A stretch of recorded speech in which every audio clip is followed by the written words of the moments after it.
નમો યરિહંતાણં નમો સીતાણં નમો આયરિયાણં નમો ઉવચ્ચાયાણં નમો લોયે સવસાવણં એસો પંચનમુક્કારો સપપાવપણાસનો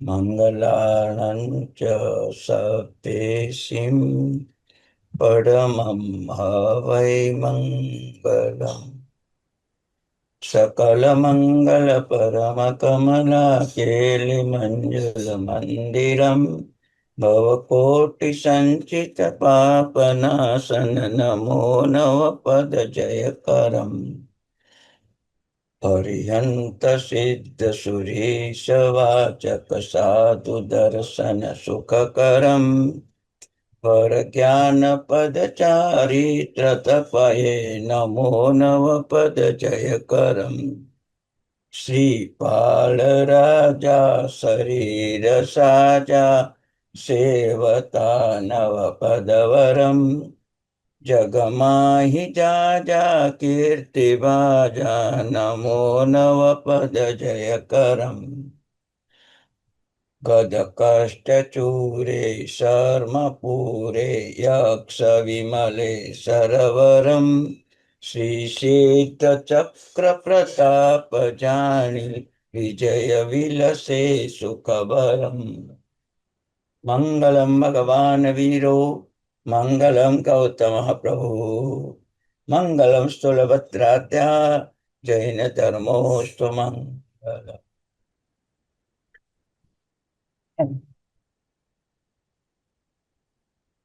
આ સંસારમાં પરમાત્માનું શાસન 10 દ્રષ્ટાંતે દુર્લભ એવા મનુષ્ય ભાવ જેને પ્રાપ્ત કર્યો છે એવા જીવને પર ડે પ્રભુ ગિફ્ટ આપે છે. આપણે એ ગિફ્ટનો સ્વીકાર પણ કરીએ છીએ. એની આવી ગિફ્ટ વિશ્વના બધા ધર્મોમાં નથી. જે પરમાત્માનું શાસન આપણને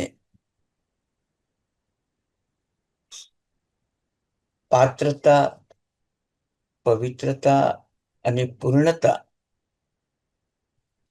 એ 3 ગુણની પ્રાપ્તિ કરાવે એવું આ શાસન.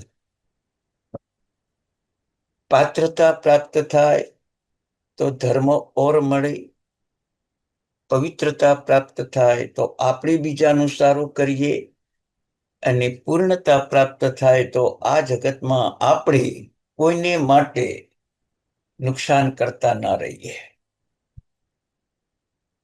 આવી પાત્રતા, પવિત્રતા અને પૂર્ણતા પ્રભુનું શાસન આપણને આપે છે. આજે આપણી 9 પદની ઓળી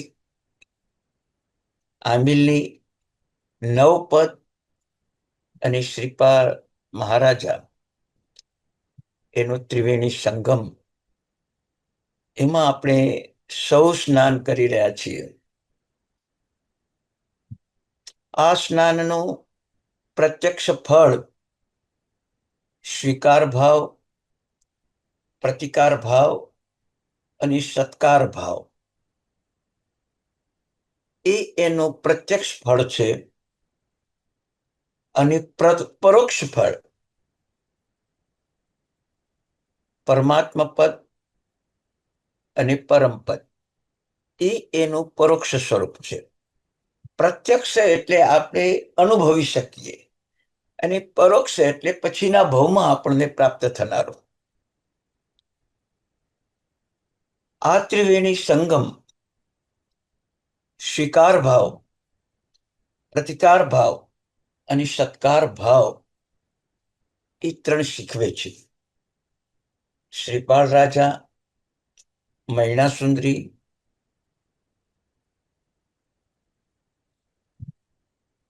એમના જીવનમાં એમણે શું કર્યું? દુઃખનો સ્વીકાર કર્યો, પાપ અને પ્રમાદનો પ્રતિકાર કર્યો અને સુખ, સંપત્તિ અને શક્તિ એનો સદુપયોગ કર્યો. સ્વીકાર ભાવ એટલે દુઃખોને સ્વીકારી લીધા.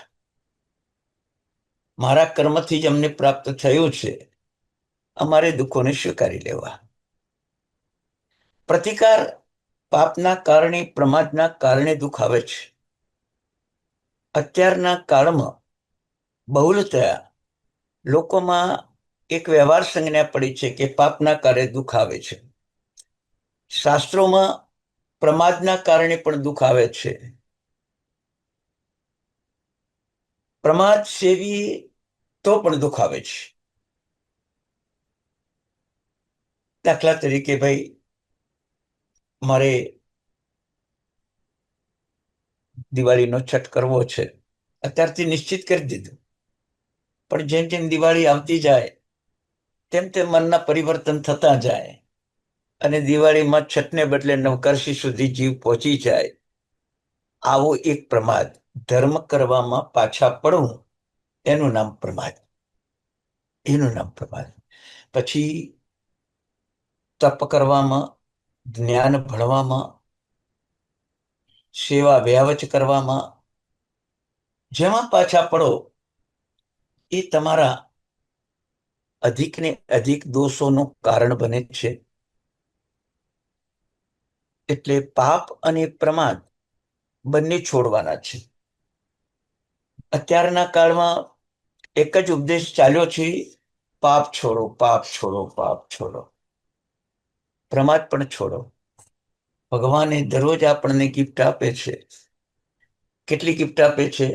નવકારશી, પોરશી, સાતપોરશી, પૂરી મઠ ને અવઢ અને ચોવિયાર કે તેવિયાર કે પણહાર. 6 ગિફ્ટ દરરોજ આપે ભગવાન. અને સ્વતંત્ર પાછી, તમારે જે લેવી એ લો.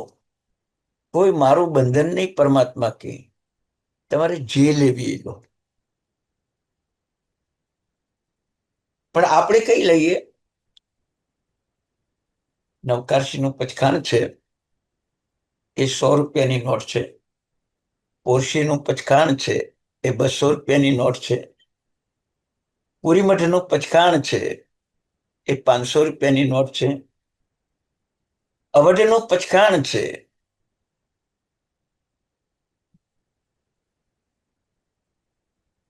એ સોનાનો સિક્કો છે. અને પાણહાર, દિવ્યાર, ચોવિયાર એ હીરા માણેક મોતીનો ઢગલો છે. આપણે શું સ્વીકારશું? હીરા માણેક મોતીનો ઢગલો સ્વીકારશું? સોનાનો સિક્કો સ્વીકારશું? કે 10, 100, 200, 500ની નોટ જ સ્વીકારશું? આપણું એ દુર્ભાગ્ય છે કે આવી ગિફ્ટો મળવા છતાં આપણે મામૂલી ગિફ્ટ લઈએ છીએ. 3 લોકના નાથ ગિફ્ટ આપે તો કોઈ કમ આપે. પણ આપણું એક દુર્ભાગ્ય છે કે આપણે નવકારશીની જ મોટા ભાગે ગિફ્ટ લઈએ છીએ. પુણ્યશાળીઓ આજે આંબીલનો તપ કરી રહ્યા છે એ થોડા આગળ વધી ગયા છે પોરશી, સાતપોરશીમાં. પૂરી મઠમાં પણ આવી ગયા હોય. પણ પ્રમાદનો ત્યાગ કરો. જે કાળમાં જે તપ ત્યાગ કરવાનું કહ્યું છે એ તપ ત્યાગ કરવો એ પ્રમાદનો ત્યાગ છે. એ પ્રમાદ કર્યો, ચોમાસી છઠ છે, એ દેવું પૂરું ન કર્યું તો તમારા ઉપર ઋણ રહેવાનું જ છે. 15 દિવસે એક ઉપવાસ ન કર્યો તો ઋણ રહેવાનું જ છે પંચાલ. તો એ પ્રમાદ નામનો આ મોટો દોષ આપણને દેખાતો જ નથી. પાપ દેખાય છે, પાપ દેખાય છે. પણ આજે એક પ્રમાદ નામના દોષને પણ પુણ્યશાળી ઓળખજો. પ્રતિકાર ભાવ પાપોનો પ્રતિકાર અને પ્રમાદનો પ્રતિકાર. સત્કાર ભાવ. સુખ સુખનું કારણ બને, સંપત્તિ સંપત્તિનું કારણ બને, શક્તિ શક્તિનું કારણ બને. ભૌતિક સુખ એના ત્યાગ દ્વારા આત્મિક સુખનું કારણ બને. ભૌતિક સંપત્તિ એના ત્યાગ દ્વારા આત્માની રત્નત્રય જ્ઞાન દર્શન ચારિત્ર સંપત્તિનું કારણ બને. ભૌતિક શક્તિ મનોબળ વચનબળ કાયબળ એ આત્માના અનંત બળમાં પરિવર્તન થાય. અનંત બળમાં પરિવર્તન થાય. એટલે સુખને સુખમાં, સંપત્તિને સંપત્તિમાં અને શક્તિને શક્તિમાં આપણે પરિવર્તન કરવાનું છે. એનું નામ જ નવપદ. એનું નામ જ નવપદ. તો આ નવપદમાં આપણે અરિહંત ભગવંત, સિદ્ધ ભગવંત એ બેનું સ્વરૂપ આપણે જોઈ ગયા. હવે આપણે આચાર્ય ભગવંત ઓમ હ્રીમ નમો આયર્યાણા આ પદ એટલે કે જે બે પ્રતિક્રમણ સૂત્ર ભણ્યા હશે એને ખ્યાલ આવશે કે નાણમી નામનો 28મું સૂત્ર 5 આચારનું વર્ણન એ પંચાચારના પાલક એટલે જ આચાર્ય ભગવંત. એટલે જ આચાર્ય ભગવંત. જ્ઞાનાચાર, દર્શનાચાર, ચારિત્રાચાર, તપાચાર, વિર્યાચાર આવા 5 આચારનું જે પાલન જે ગુરુ ભગવંતો કરે એ આચાર્ય ભગવાન. આપણને 2 દિવસ દેવ તત્વનું વર્ણન કર્યું. અરિહંત ભગવંત અને સિદ્ધ ભગવંત એમ 2 દિવસ દેવ તત્વનું વર્ણન કર્યું. હવેના 3 દિવસ આજથી ગુરુ તત્વનું વર્ણન. ગુરુ તત્વનું વર્ણન. આચાર્ય ભગવંત, પધ્યાય ભગવાન અને સાધુ ભગવાન એ 3 દિવસ ગુરુ તત્વનું વર્ણન અને પછીના 4 દિવસ દર્શન, જ્ઞાન, ચારિત્ર અને તપ તત્વનું વર્ણન. મુપત્તિના 50 બોલમાં પહેલો બોલ બોલો છો, સૂત્ર અર્થ તત્વ કરી સદો. અર્થ એટલે તીર્થંકર ભગવંતો, સૂત્ર એટલે આચાર્ય ઉપાધ્યાય સાધુ ભગવંતો અને તત્વ એટલે દર્શન, જ્ઞાન, ચારિત્ર, તપ. આ મુપત્તિના પહેલા જ બોલમાં 9 પદ સમાઈ ગયા છે. 9 પદ સમાઈ ગયા છે સાહેબ. તો આવા 9 પદમાં આજે આપણે આચાર્ય ભગવંત એમની ગુણવત્તા તરફ આપણે આગળ વધીએ છીએ. પુણ્યશાળી કે સામાન્યત તીર્થંકર ભગવંતો એમનું આયુષ્ય પૂર્ણ થાય ત્યાર પછી ગણધર ભગવંતો શાસનની વ્યવસ્થા સ્થાપે અને ગણધર ભગવંતોની મર્યાદા પૂર્ણ થાય ત્યારે આચાર્ય ભગવંતોને શાસન સોંપવામાં આવે. આચાર્ય ભગવંતો પ્રાણના ભોગે પણ શાસન સાચવે. જેમ એક માં પોતાના નાના બચ્ચાને જંગલી પશુથી, લૂંટારૂ ડાકુથી બચાવે એવી જ રીતે એક આચાર્ય ભગવાન પ્રભુના શાસનને અન્યાય, અનીતિ, દુરાચાર, ભ્રષ્ટાચાર, વ્યભિચાર, દોષાચાર એ બધાથી બચાવે, જવાબદારી છે, અને શાસનની રક્ષા કરે. હેમચંદ્રાચાર્ય ભગવંતને બે શિષ્યો હતા, બાલચંદ્ર મુનિ અને રામચંદ્ર સુરી મહારાજ સાહેબ. બાલચંદ્ર મુનિ અવિવેકી હતા, પદને લાયક હતા નહીં. હેમચંદ્રાચાર્ય ભગવંતે દીર્ઘદ્રષ્ટા જોઈને રામચંદ્ર મુનિને આચાર્ય પદવી આપી. પણ રામચંદ્ર મુનિને કહ્યું હતું, પ્રાણના ભોગે પણ બાલચંદ્રને આચાર્ય પદવી તું નહીં આપતો. વિચાર કરજો, શાસન રક્ષા કેવી કરવાની હોય છે. તહતથી કાળ સમય પસાર થાય છે, અલ્પ સમયમાં જ કુમારપાળ મહારાજા અને હેમચંદ્રાચાર્ય ભગવંત સ્વર્ગવાસી થયા. સત્તા અજયપાળના હાથમાં આવી અને અજયપાળના પક્ષમાં બાલચંદ્ર મુનિ બેસીને આચાર્ય પદવીની માગણી કરે છે.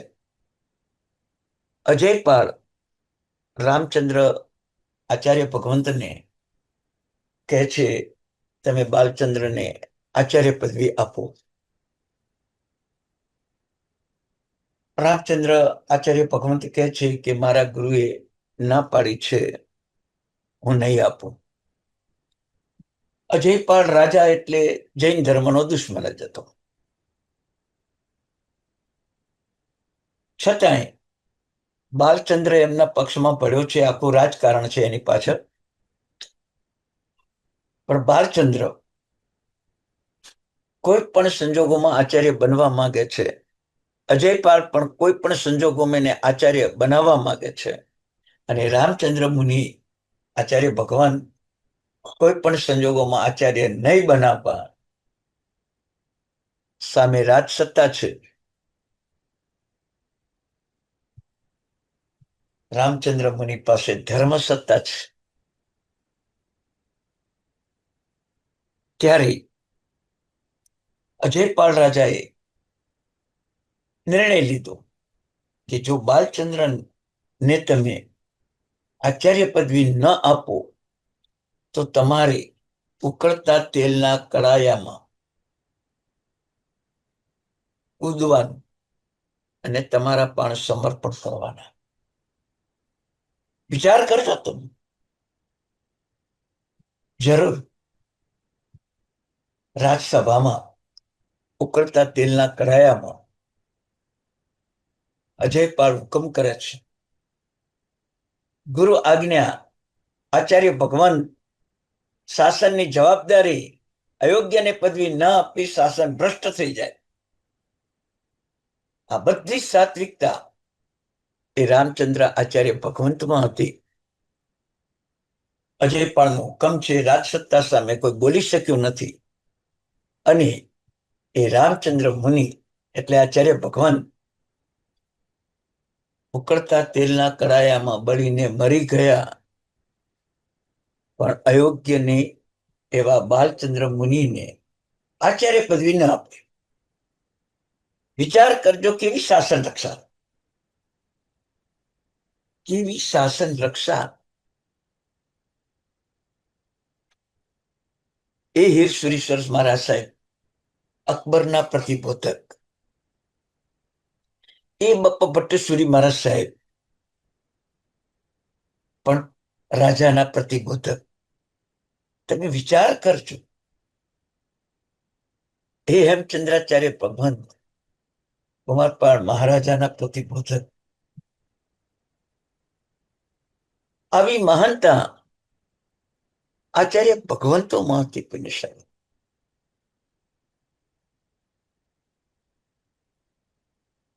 તો આચાર્ય પદનું મહત્વ છે આપણી આચાર શુદ્ધિથી. જ્ઞાનાચાર એટલે સમ્યક જ્ઞાન પ્રાપ્ત કરવું, અજ્ઞાન દૂર કરવું.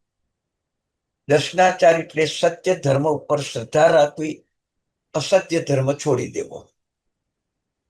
ચારિત્રાચાર એટલે મને કે બીજાને કોઈને પણ નુકસાન ન પહોંચે એવું કોઈ આચરણ ન કરવું. મને કે બીજાને કોઈને નુકસાન ન પહોંચે એવું આચરણ ન કરવું, ચારિત્રાચાર. તપાચાર, ઈચ્છા રોધી સંભરી. મનમાં કોઈ પણ ભૌતિક પૌદ્ગલિક સુખ, વિષયજનિત સુખ, ઇન્દ્રિય સુખ, એક પણ સુખની ઈચ્છા ન થવી.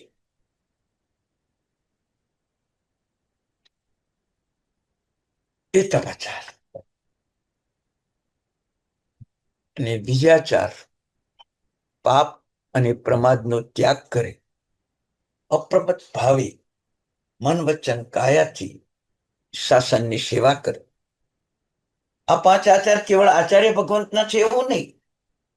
ઉપાધ્યાય ભગવંતના છે, સાધુ ભગવંતના છે, શ્રાવકોના પણ છે અને શ્રાવિકોના પણ છે. મારા તમારા બધામાં પણ આ પાંચ આચાર હોવા જરૂરી છે.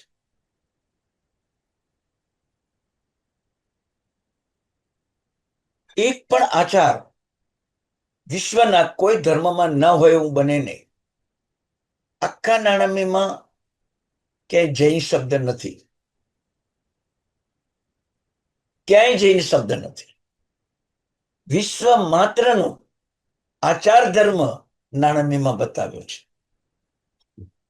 પશુ પક્ષીમાં પણ આ આચાર ધર્મ બતાવ્યો. તમે વિચાર કરો, ગણધર ભગવંતોની એ સૂત્ર રચના કેવી હશે, કેવી હશે કે ભવિષ્યમાં શાસનની સુરક્ષા થાય એ સૂત્રના માધ્યમથી કાવસગમાં નાણંદને બોલાવીને પાંચ આચાર દ્વારા પ્રભુએ સ્થાપેલા શાસનની સુરક્ષા કરે. શ્રાવક શ્રાવિકા સાધુ સાધ્વી એ નાણંદી પદ સૂત્ર સ્થાપ્યું. આપણે માત્ર કૌશક રૂપે બોલીએ છીએ, જવાબદારી રૂપે નહીં. પુણ્યશાળી, નાણંદી સૂત્ર આપણી જવાબદારી છે. આજે મોટા ભાગે નાણંદી ના આવડે તો 8-9 અને બહુ જ તે આ પ્રતિક્રમણ કરનારા 8-9 જ ગણે. નાણંદી ભણે જ નહીં. યાદ રાખજો, મા બાપે આપેલી જવાબદારી, પતિએ આપેલી જવાબદારી પત્ની સાચવે, મા બાપે આપેલી જવાબદારી દીકરાઓ સાચવે, તીર્થંકર ભગવંત ગણધર ભગવંતે આપેલી જવાબદારી ચતુર્વિધ સંઘ સાચવે. તો નાણંદી ભણવી કે ન ભણવી? ભણવાની જ, કૌશકમાં બોલવાની જ. કૌશકમાં જ કેમ બોલવાની? કે જે તમારી જ્ઞાનાચાર, દર્શનાચાર, ચૈતાચાર, તપાચાર, વીરાચારની શક્તિઓ છે એટલી ગુપ્ત રાખજો, એટલી ગુપ્ત રાખજો કે દુનિયાને બતાવતા નહીં. ભક્તમનના રચયિતા ગુરુ ભગવાન ક્યારેય ચમત્કાર સર્જ્યા જ નતા. પહેલી વાર જ ભક્તમરનો ઉપયોગ કર્યો. કેટલી ગંભીરતા! લઘુ શાંતિના રચયિતા માનદેવસુરી મહારાજ સાહેબ પહેલી વાર જ શક્તિનો ઉપયોગ કર્યો શાસન માટે. ખબર નથી કે આમની પાસે આ શક્તિ છે. કૌશકમાં નાણમી એટલા માટે બોલવાની છે કે નાણમી દ્વારા પાંચ આચારથી જે પાંચ શક્તિઓ પ્રાપ્ત થઈ છે એ શક્તિઓને ગુપ્ત રાખવાની અને સમય આવે તો શાસન પ્રભાવવાનો ઉપયોગ કરવાનો. ગૌતમ સ્વામી અનંત લબ્ધિ મળી હતી, ઉપયોગ ન કર્યો. સનતકુમાર ચક્રવર્તી 700 વર્ષની સાધના પછી પણ જે શરીરમાં લબ્ધિઓ મળી હતી, ઉપયોગ ન કર્યો. આનું નામ પંચાચાર, આનું નામ પંચાચાર. આ તો તમે ધાર્મિક દ્રષ્ટિએ કીધું. વ્યવહારિક દ્રષ્ટિએ પણ શાસ્ત્રમાં કહ્યું કે તમારો ધન, સત્તા, સંપત્તિ અને શક્તિ આને પણ ગુપ્ત રાખજો. સમય આવે શાસનને માટે ઉપયોગ કરજો. જગડુસા પાસે અઢળક ધન હતું, શાસન માટે ઉપયોગ કર્યો. પેતરસા પાસે અઢળક સુવર્ણ હતું, ગિરનાર પર્વતની સુરક્ષા માટે ઉપયોગ કર્યો. કુમારપાળ મહારાજા પાસે સત્તા હતી, પશુ પક્ષીને પણ ગાળીને પાણી પાય એવી વ્યવસ્થા ઊભી કરી. વિચાર કરો,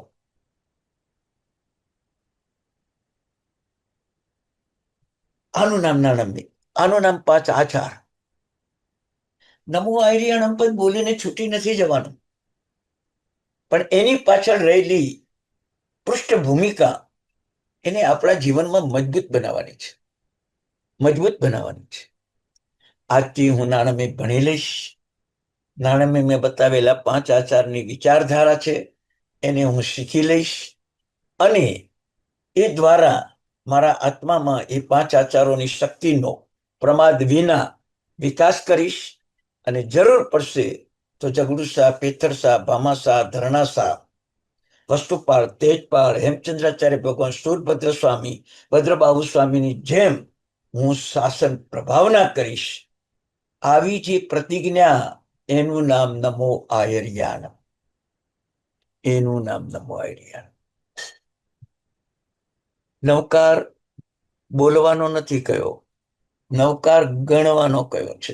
સારી પંચિંદી આવશે તો તમે તરત બોલશો કે પંચિંદી બોલજો, ઈચ્છામી ખમાસમાં બોલજો, કરેમી ભંતે બોલજો. પણ નવકાર શબ્દ આવે ત્યારે તમે ગણજો એમ કહેવામાં આવે છે. કે એક જ લાઈનના સૂત્રો અને એક સૂત્રને ગણજો અને બાકી સૂત્રને બોલજો.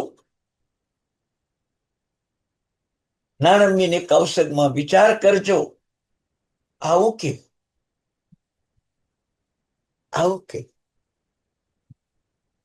કે નવકારની પૃષ્ઠભૂમિકામાં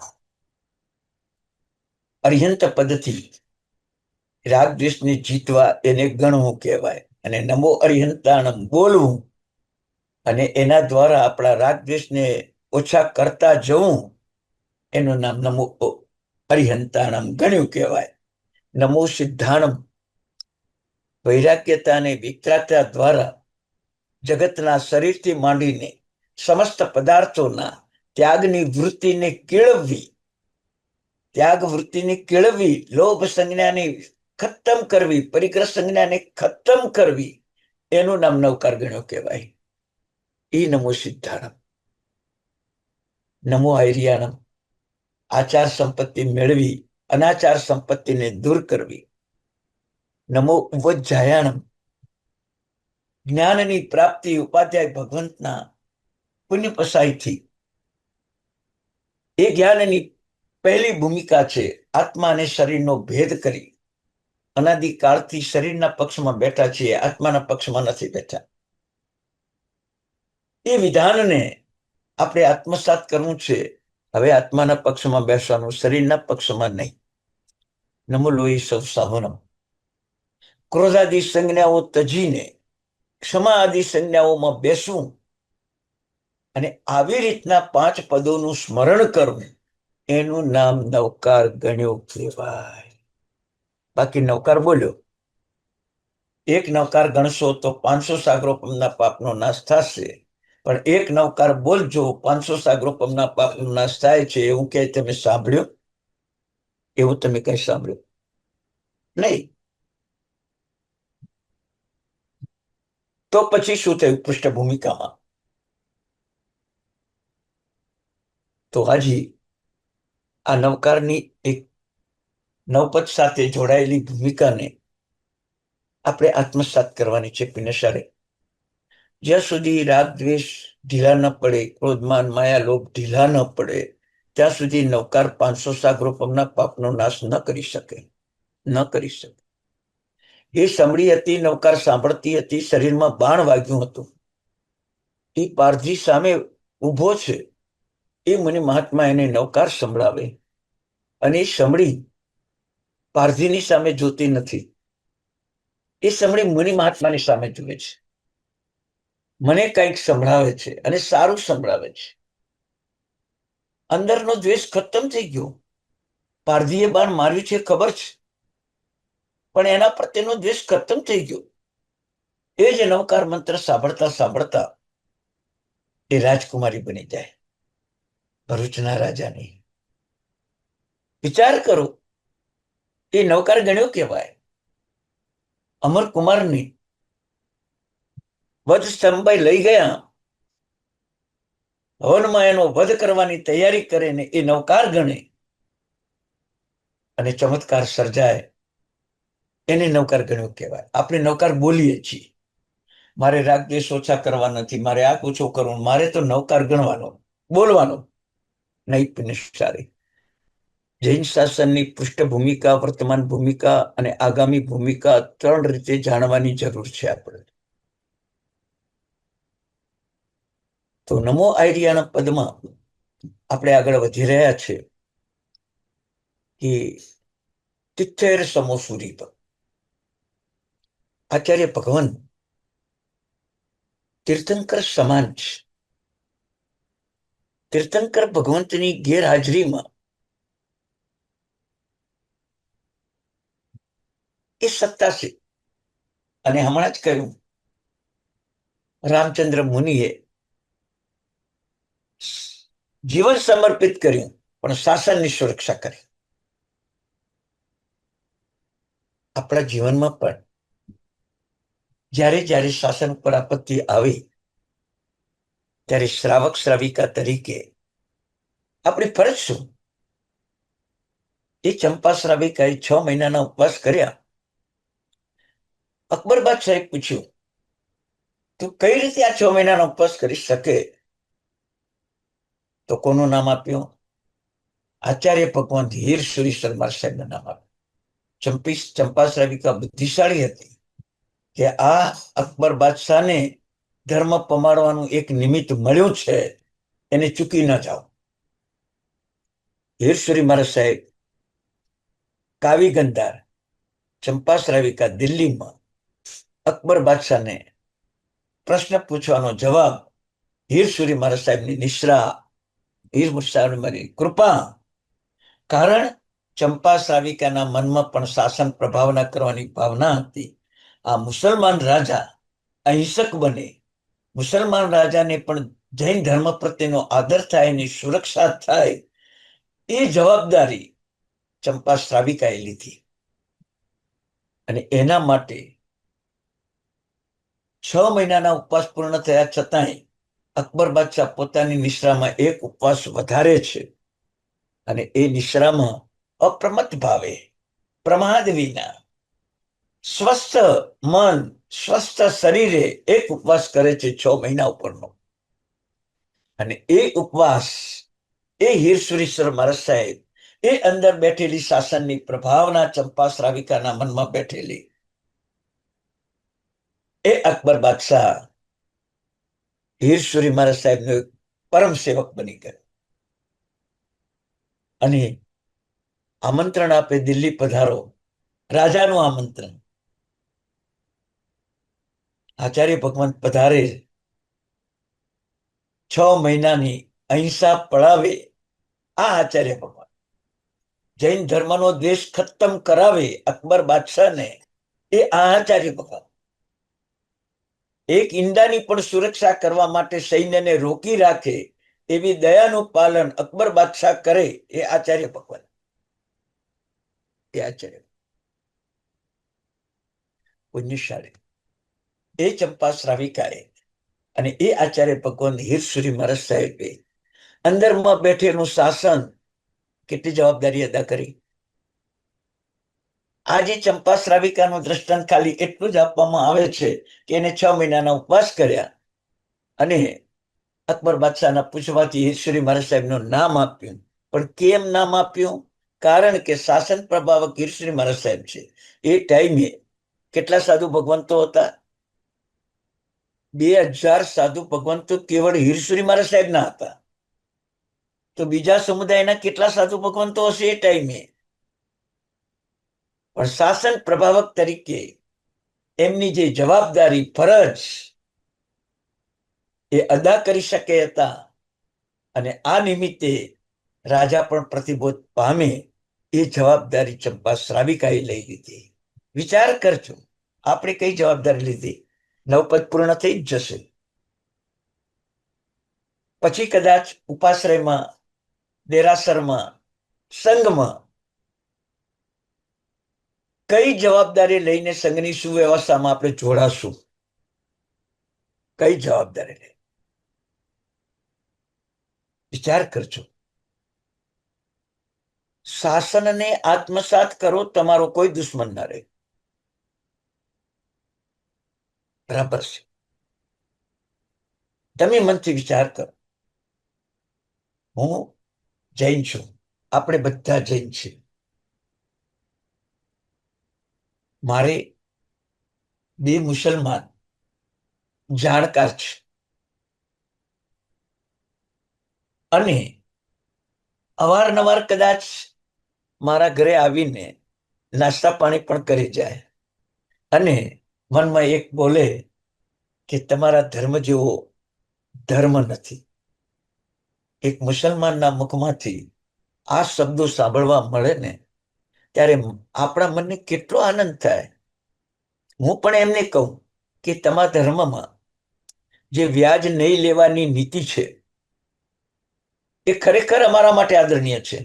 એમે જૈનો વ્યાજ લઈને પોતાનું જીવન ચલાવે, અને તમે કોઈને પણ વ્યાજ વિના પૈસા આપીને તમારું જીવન ચલાવો, તમારા ધર્મને, આ તમારા કાર્યને અમે અનુમત ના કરીએ કોઈને શાળે. ખરેખર જૈન ધર્મ આપણા હૃદયમાં વસે ને, કોઈ દુશ્મન નહીં. દુશ્મન મિત્ર બની જાય. દુશ્મન મિત્ર બની જાય. જૈન ધર્મનો આ પ્રભાવ જ છે. નવકાર મંત્ર, જૈન શાસન, આ બંનેનો પ્રભાવ શત્રુને મિત્ર બનાવવાનો અને મિત્રને મોક્ષમાં મોકલવાની જવાબદારી આ બે મંત્રોની છે. 73 સમસુરી આવા આચાર્ય ભગવંતો આપણા શાસનમાં મળ્યા 450 વર્ષ પહેલા. 8.5 કરોડ જૈન હતા હીરસુરી મહારાજ સાહેબના વખતમાં. હીરસુરીશ્વરજી મહારાજ સાહેબના વખતમાં 8.5 કરોડ જૈન હતા. આજે 450 વર્ષમાં 40 લાખ જૈન થઈ ગયા.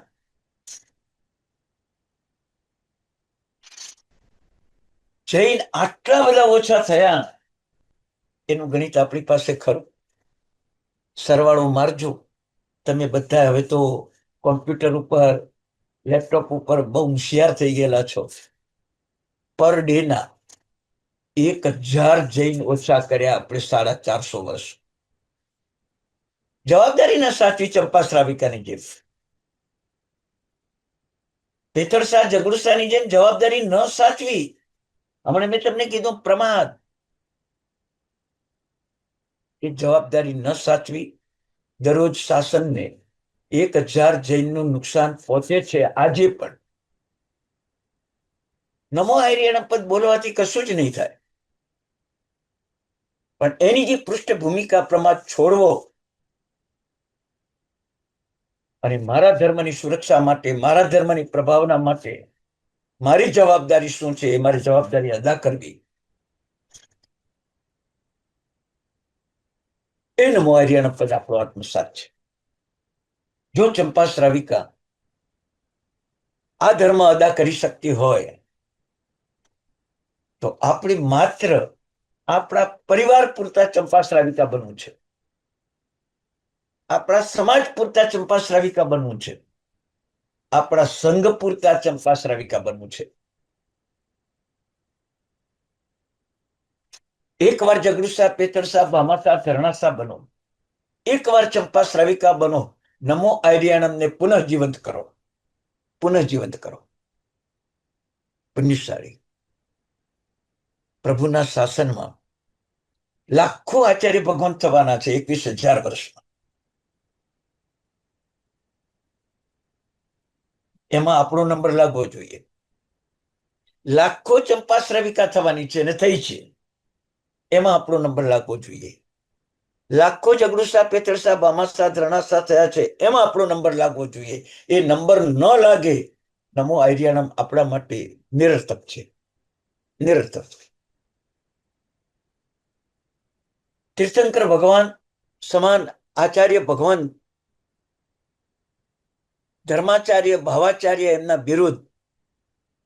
ધર્માચાર્ય એટલે ધર્મની રક્ષા કરે, અને ભાવાચાર્ય એટલે કોઈના પણ જીવનમાં અનાચાર, દૃષ્ટાચાર, ભ્રષ્ટાચાર, પ્રમાદાચાર, દોષાચાર ન આવે એની તકેદારી રાખે. ઉપાસનામાં બેઠા બેઠા તકેદારી રાખે. વિચાર કરો કેવી તકેદારી રાખે ઉપાસનામાં બેઠા બેઠા.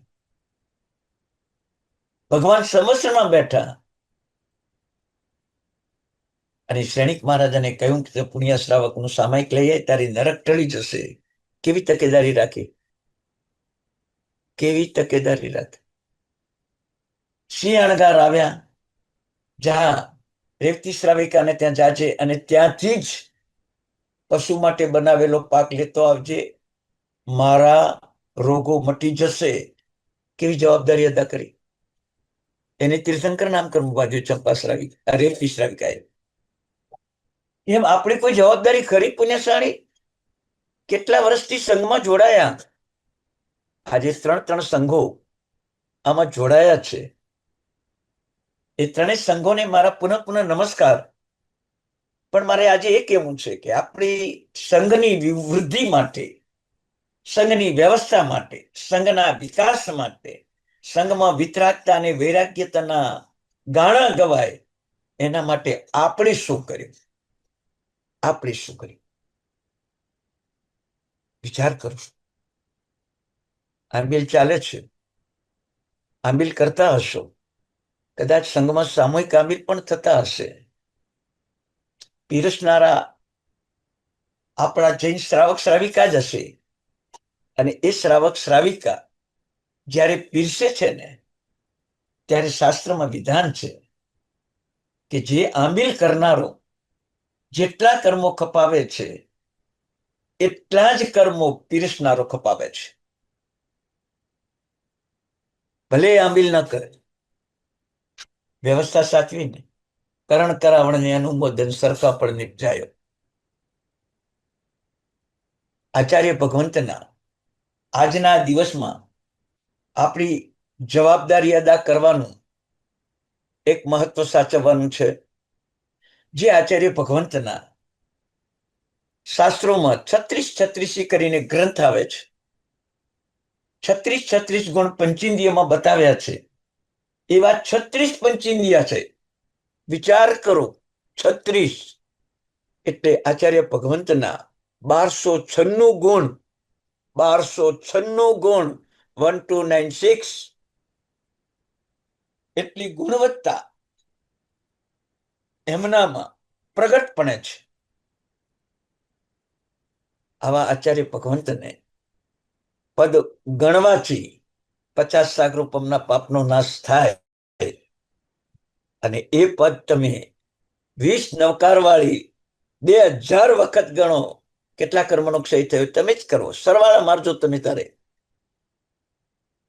ચતુર્વિધ સંઘ એનું યોગક્ષેમ કલ્યાણ કરવાની જવાબદારી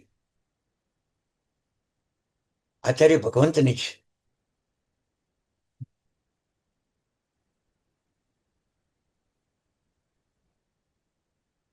આચાર્ય ભગવંત એને વિશાપાહાર શબ્દ આપ્યો છે. વિશાપાહાર મંત્ર અને વિશાપાહાર રત્ન જેમ ઝેરને દૂર કરી દે, એમ આચાર્ય ભગવાન પોતાની સર્વતોમુખી પ્રતિભાથી જીવો પ્રત્યેના, સંઘો પ્રત્યેના, અરસપરસ ભેદ મતભેદ પ્રત્યેના જે વૈર વૈમનસ્યો ઉભા થયા છે એને ખતમ કરવાનું કામ આચાર્ય ભગવંતો કરે છે. આચાર્ય ભગવંત કરે છે. આપણે ખબર રાખીએ છીએ કે શરીરમાં રોગ ન પ્રવેશે એના માટે ભોજન, પાણી, વસ્ત્ર, પાત્ર, ઔષધ ઋતુ પ્રમાણે બધું કરીએ છીએ. મારા શરીરમાં રોગ ન પ્રવેશે. નમો આયરિયાનો શબ્દ એ કહે છે કે હવે તમે તમારી એક દ્રષ્ટિ બદલી દો. મારા આત્મામાં રોગ ન પેસે એવી રીતે મારે જીવન જીવવું. મારા આત્મામાં વિષય, કસાય, અજ્ઞાન, અને પહેલા દિવસે તમને કહ્યું હતું કે વિપરીત બોધ, આવા દોષો ઘૂસી ન જાય, આવા રોગો અંદર ઘૂસી ના જાય. આ શરીરના રોગો આ ભાવમાં તો શરીર પૂર્ણ થાય એટલે રોગો પૂર્ણ થઈ જાય, પણ આત્મામાં ઘૂસી ગયેલા રોગો આવતા ભૌમય સાથે આવે, આવતા ભૌમય સાથે આવે. તો આચાર્ય ભગવંતનું પદ સ્મરણ કરતા પહેલા મારા આત્માના રોગો મારે દૂર કરવા, ચંપા શ્રાવિકાએ આત્માના રોગ દૂર કર્યા તો અકબર બાદશાહ સુધી પહોંચી શકી. જો એનામાં મુસલમાન આ દ્વેષ છે, આ મુસલમાન રાજા છે, માંસાહારી છે, ખતરનાક છે, તો એના વરઘોડામાં અકબર બાદશાહને એના તરફ જોવાનું મન ન થાય, ન થાત જોવાનું મન. પણ એનામાં પડેલું જે શાસન, એના કારણે જોવાનું મન થયું છે. આપણા જીવનમાં કેટલું શાસન પડ્યું છે, કેટલું શાસન પડ્યું છે. પરિવાર, સગા સંબંધી, સ્નેહી સ્વજન આપણાથી ધર્મ પામી જાય એવી આચાર વૃત્તિ કેળવવી. આત્મામાં એક પણ રોગ ન પ્રવેશી જાય, કોઈ પણ રોગ ન પ્રવેશ. ક્રોધ, માન, માયા, લોભ, આવા રાગ, દ્વેષ ને મોહ 7 મહારોગો છે. આ એક પણ રોગ આપણા આત્મામાં ન પ્રવેશી જાય. આ 7 રોગોના કામ જ દુરાચાર, ભ્રષ્ટાચાર, અનાચાર, વ્યભિચાર કરાવવાના કામ છે. એ દોષોને જ કાઢો. આપણા જીવનમાં સુતત્વનો સ્વીકાર કરવો અને કુતત્વને દૂર કરવો આ પણ એક મોટો રોગ છે. કુતત્વનો સ્વીકાર કરવો, સુતત્વનો તિરસ્કાર કરવો. આબિલની હોળી આવી છે અને એમાં પછી મનમાં એક ભાવ થાય કે થોડી બાંધછોડ ચાલે તો ઘણા બધા આબિલ કરે. થોડીક ધર્મમાં બાંધછોડ કરીએ એટલે ઘણા બધા ધર્મમાં જોડાય. ભગવાન કહે છે કે આપણી દીકરીને દહેજમાં 50 તોલા સોનું આપવાનો ભાવ હોય, પણ દુનિયાને દેખાડવા માટે 50 તોલા સોનામાં 50 તોલા ચાંદી, 500 ગ્રામ સોનામાં 500 ગ્રામ ચાંદી ઉમેરીને 1 કિલો સોનું આપવાનું સૌભાગ્ય પ્રાપ્ત કરવું છે. એવું પિતા જો માને તો સાચું કે ખોટું? સાચું કે ખોટું? એ દાગીના જ્યારે દીકરી પહેરે ત્યારે 50% જ સોનું છે એવી અનુભૂતિ થશે જ એને. પુણ્યશાળી જૈન ધર્મ સુવર્ણ કરતા પણ કિંમતી છે. એમાં સંખ્યાબળ ઓછું જ રહેવાનું, પણ બાદછોડ કરીને ઘણા ભેગા કરવાનો પ્રયાસ ક્યારે પણ નહીં કરતા, ક્યારે પણ નહીં કરતા. સતત કેળવવાનું છે. સોનું સોનું જ છે. વર્ષો પહેલા પણ સોનું હતું. મારા દાદાના દાદા કહેતા હતા કે મેં 20 રૂપિયે તોલો સોનું લીધું છે. મારા દાદા કહેતા હતા કે મેં 70 રૂપિયે તોલો સોનું લીધું છે. મારા પિતા કહેતા હતા કે મેં 300 રૂપિયે સોનું લીધું છે. અને હું જ્યારે મારા જીવનની પ્રાથમિક કક્ષામાં શરૂઆત થઈ ત્યારે મેં 700 રૂપિયે તોલો સોનું લીધું છે. અને આજે 1.25 લાખ રૂપિયા થઈ ગયા. સોનું એ સોનું જ રહ્યું ને, રહ્યું ને.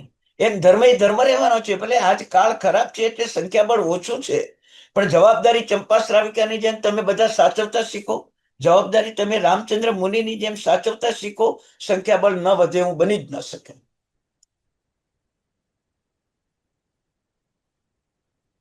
ગમે એટલા વૃક્ષો ઉપર ફળ આવે પણ કોયલ નહીં જ આવે. પણ આંબા ઉપર ફળ આવશે ને કોયલ આવી જ જશે. કેરી આવે ને એટલે કોયલ આવી જ જાય. બસ આ જવાબદારી આજે આપણે અદા કરવાની છે. પુણ્યશાળી પુષ્ટિ ધર્મ અને શુદ્ધિ ધર્મ આચાર્ય ભગવંતના 2 લક્ષણ છે. લોકોને શુદ્ધ ધર્મ કરવો અને કરાવવો. ધર્મ પુષ્ટ થાય એવું કામ કરવાનું. એક પથ્થરની પ્રતિમા, એના ઉપર વાસ નિક્ષેપ કરે ને સાક્ષાત ભગવાન થઈ જાય અને એ ભગવાનની પૂજા કરે, લાખો જીવ મોક્ષે પહોંચી જાય. આવો એમનો પુષ્ટિ ધર્મ, આવો એમનો પુષ્ટિ ધર્મ. આજે શંખેશ્વર પાર્શ્વનાથ, નેમિનાથ ભગવાન અંતરિક્ષ પાર્શ્વનાથ, આ બધા કેવા ભગવંતો છે, તમે વિચાર કરો. ધર્મને પુષ્ટ કરનારા છે, પુષ્ટિ ધર્મ છે. આચાર્ય ભગવંતોની કૃપા છે. વિચાર કરો. શુદ્ધિ ધર્મ, હીરસુરી મહારાજ સાહેબ અકબર બાદશાહના દરબારમાં પ્રવેશતા હતા. જાજમ પાથરેલી હતી, માથે ન ચાલ્યા, જાજમ લેવરાવી દીધી, નીચે કીડીઓ દેખાઈ. અકબર બાદશાહના મનમાં થયું કે ખરેખર આજ આચાર, આજ શુદ્ધિ અકબર બાદશાહને જીવનમાં પ્રથમ પ્રેરણા મળી. એ કીડી પણ ન મરાય. કેવો જૈન ધર્મ! આપણા જીવનમાં પણ આવો શુદ્ધિ ધર્મ અને પુષ્ટિ ધર્મ આવો જોઈએ. પુણ્યશાળી ભલે ધર્મમાં કદાચ આગળ ન વધી શકીએ, પણ ઉન્માર્ગનો પોષક જૈન ધર્મથી વિરુદ્ધ વિજ્ઞાન ક્યારે પણ પ્રપણા કરતા નહીં. બચી જજો, આ પણ એક શુદ્ધ આચાર છે. ભેદ હોઈ શકે છે, પણ વિકૃતિ નહીં.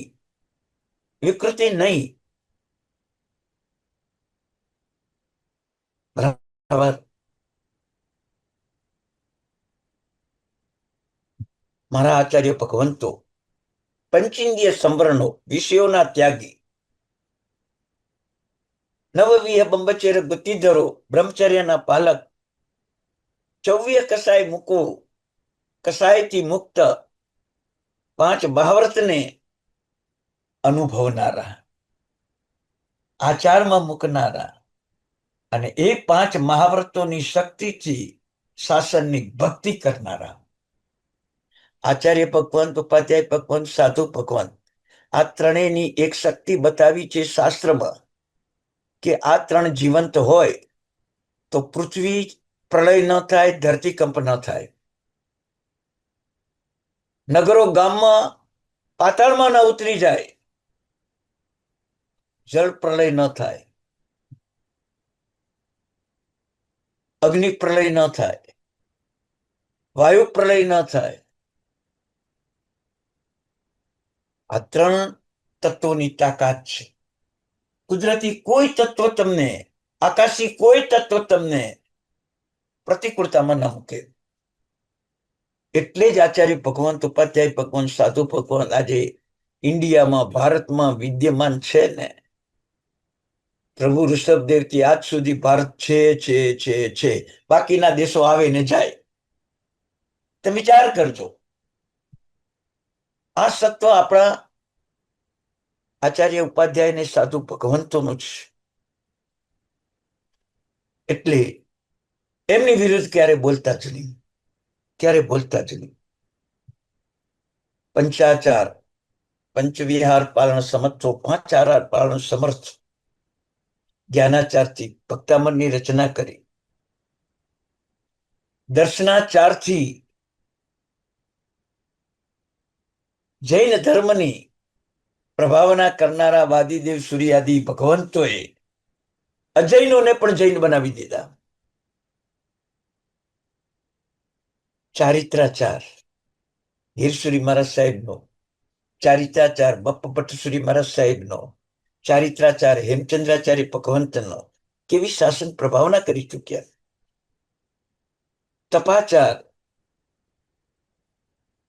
તપાગચ્છની સ્થાપના થઈ, આચાર્ય ભગવંતને તપા નામનું બિરુદ આપવામાં આવ્યું. કેવો તપાચાર!